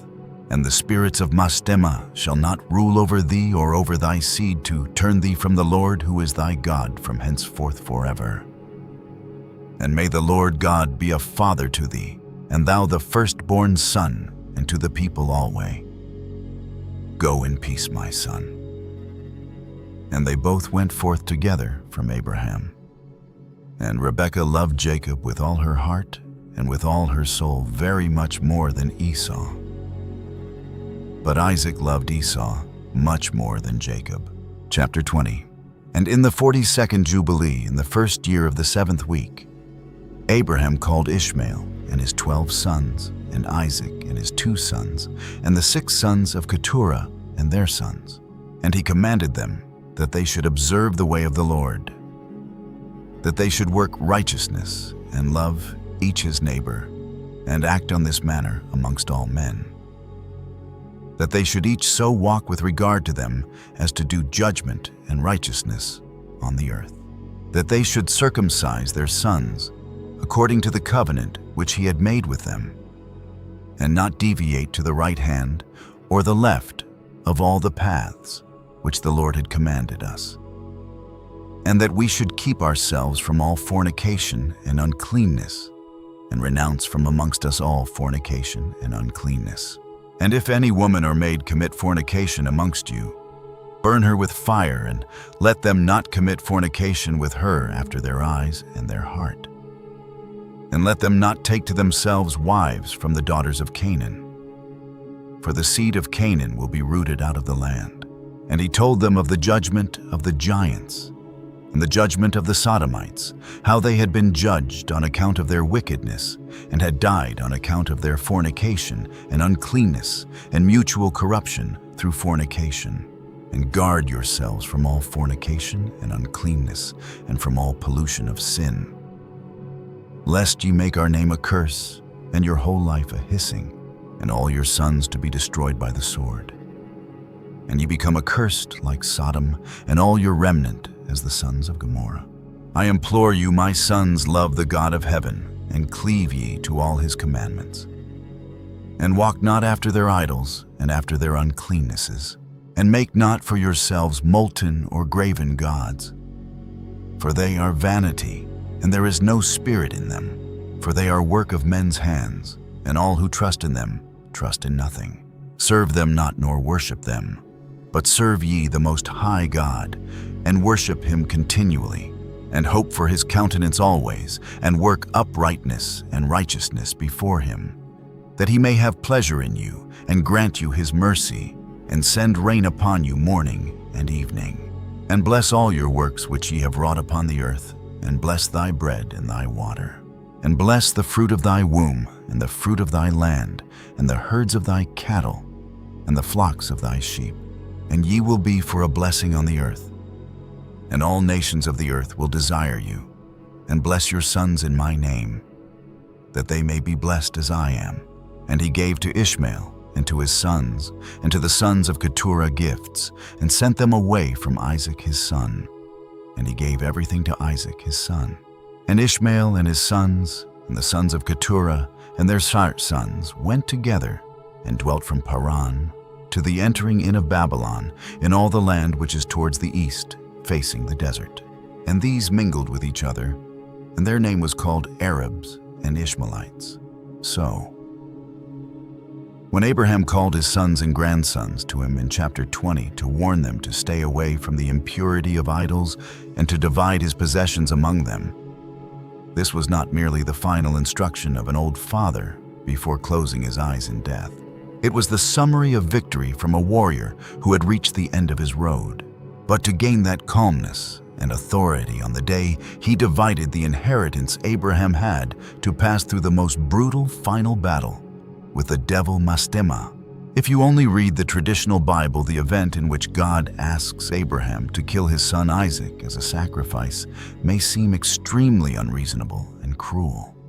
Why would God give him a son at 100 years old, only to then command him to kill that child with his own hands? The Book of Jubilees exposes the full truth behind this event. It was the devil Mastema's final and dirtiest psychological attack. The devil had never swallowed his rage toward Abraham. He was furious because that 14-year-old boy had once dared to burn down the idol workshop. He was resentful because Abraham invented the plow that shattered his plan to create famine. And he went mad when he saw Abraham growing stronger and stronger, building a generation of descendants who were completely independent and lived beyond the control of the system of lies. Because he could not kill Abraham, Mastema laid all his cards on the table. He issued a direct challenge to the Creator. Do you think Abraham is truly loyal? It is only because you have given him everything. Because you have given him a son to continue his line that he worships you. Now try telling him to kill that beloved son with his own hands. I guarantee he will collapse, curse you, and turn his back immediately. Mastema wanted to play the final hand. He believed that once the most precious thing was taken away, human instinct would rise up. The pain of losing a child would break the will of this iron-willed man, and Mastema's system of idolatry would win again. God accepted the test to prove to both heaven and hell the true character of the chosen one. And what was the result? Abraham led Isaac up the mountain. No sentimental tears, no words of complaint. He walked with absolute firmness because the man who had seen through the deception of an entire empire at 14 years old understood very well that the true Creator always has a plan greater than every vile scheme of the devil. At the moment, Abraham decisively raised the blade, and the angel immediately appeared to stop his hand. All the hopes of the side of darkness were officially shattered. The Book of Jubilees records that moment with one priceless closing sentence. And Prince Mastema was shamed. The devil lost completely. He was unmasked and humiliated before the entire spiritual world. He could not use fear, he could not use hunger, and now he could not even use the loss of family love to manipulate a man who had truly awakened. That was the final result. The battle was over. Because he had completely defeated the chief architect of every system of deception, Abraham could proudly gather his descendants. In chapter 20, he left them practical gifts, showed them where to live, and gave them one single command for survival: never compromise with lies, and never return to kneel before any idol again. He had fully completed his mission, standing upright from the age of 14, bringing down the devil's matrix, and departing with the pride of absolute loyalty to God. That is the greatest legacy of the chosen one. Abraham did not leave behind a noisy religion for you to kneel before. He left behind a survival blueprint so you could become a free human being. Thousands of years have passed. The ancient city of Ur has long been buried beneath desert sand. But the city of Ur of the 21st century is still standing all around you. The demon king Mastema is still using the same tactics, using media to deceive debt, to enslave attacks on independent food sources, and fear to force you to keep your mouth shut and obey the system. The question now is this: will you continue playing the role of Terra, knowing full well that this system is rotten, yet cowardly bowing your head because you are afraid of losing your livelihood? Or will you act like the 14-year-old Abram, decisively unplugging, protecting your family's source of life with your own hands and entrusting your life only to the Creator? The choice is entirely in your hands. Freedom has never been something handed out. It is something you must take for yourself. Abraham's life closes in chapter 20, but the Book of Jubilees has 50 chapters. This suppressed ancient text still contains the true timeline of human history. The chilling secrets of the fallen angels, the Watchers, the end of the world, and other earth-shaking events that the elites have hidden for thousands of years. Do you want me to continue exposing the remaining chapters of the Book of Jubilees in the next videos? Leave a comment below and let me know what you think. I always read every one of your comments. If you received value from this video, please hit like, subscribe to the channel, and turn on the notification bell so we can continue walking together on this journey to seek the truth. Goodbye, and I will see you again in the next videos.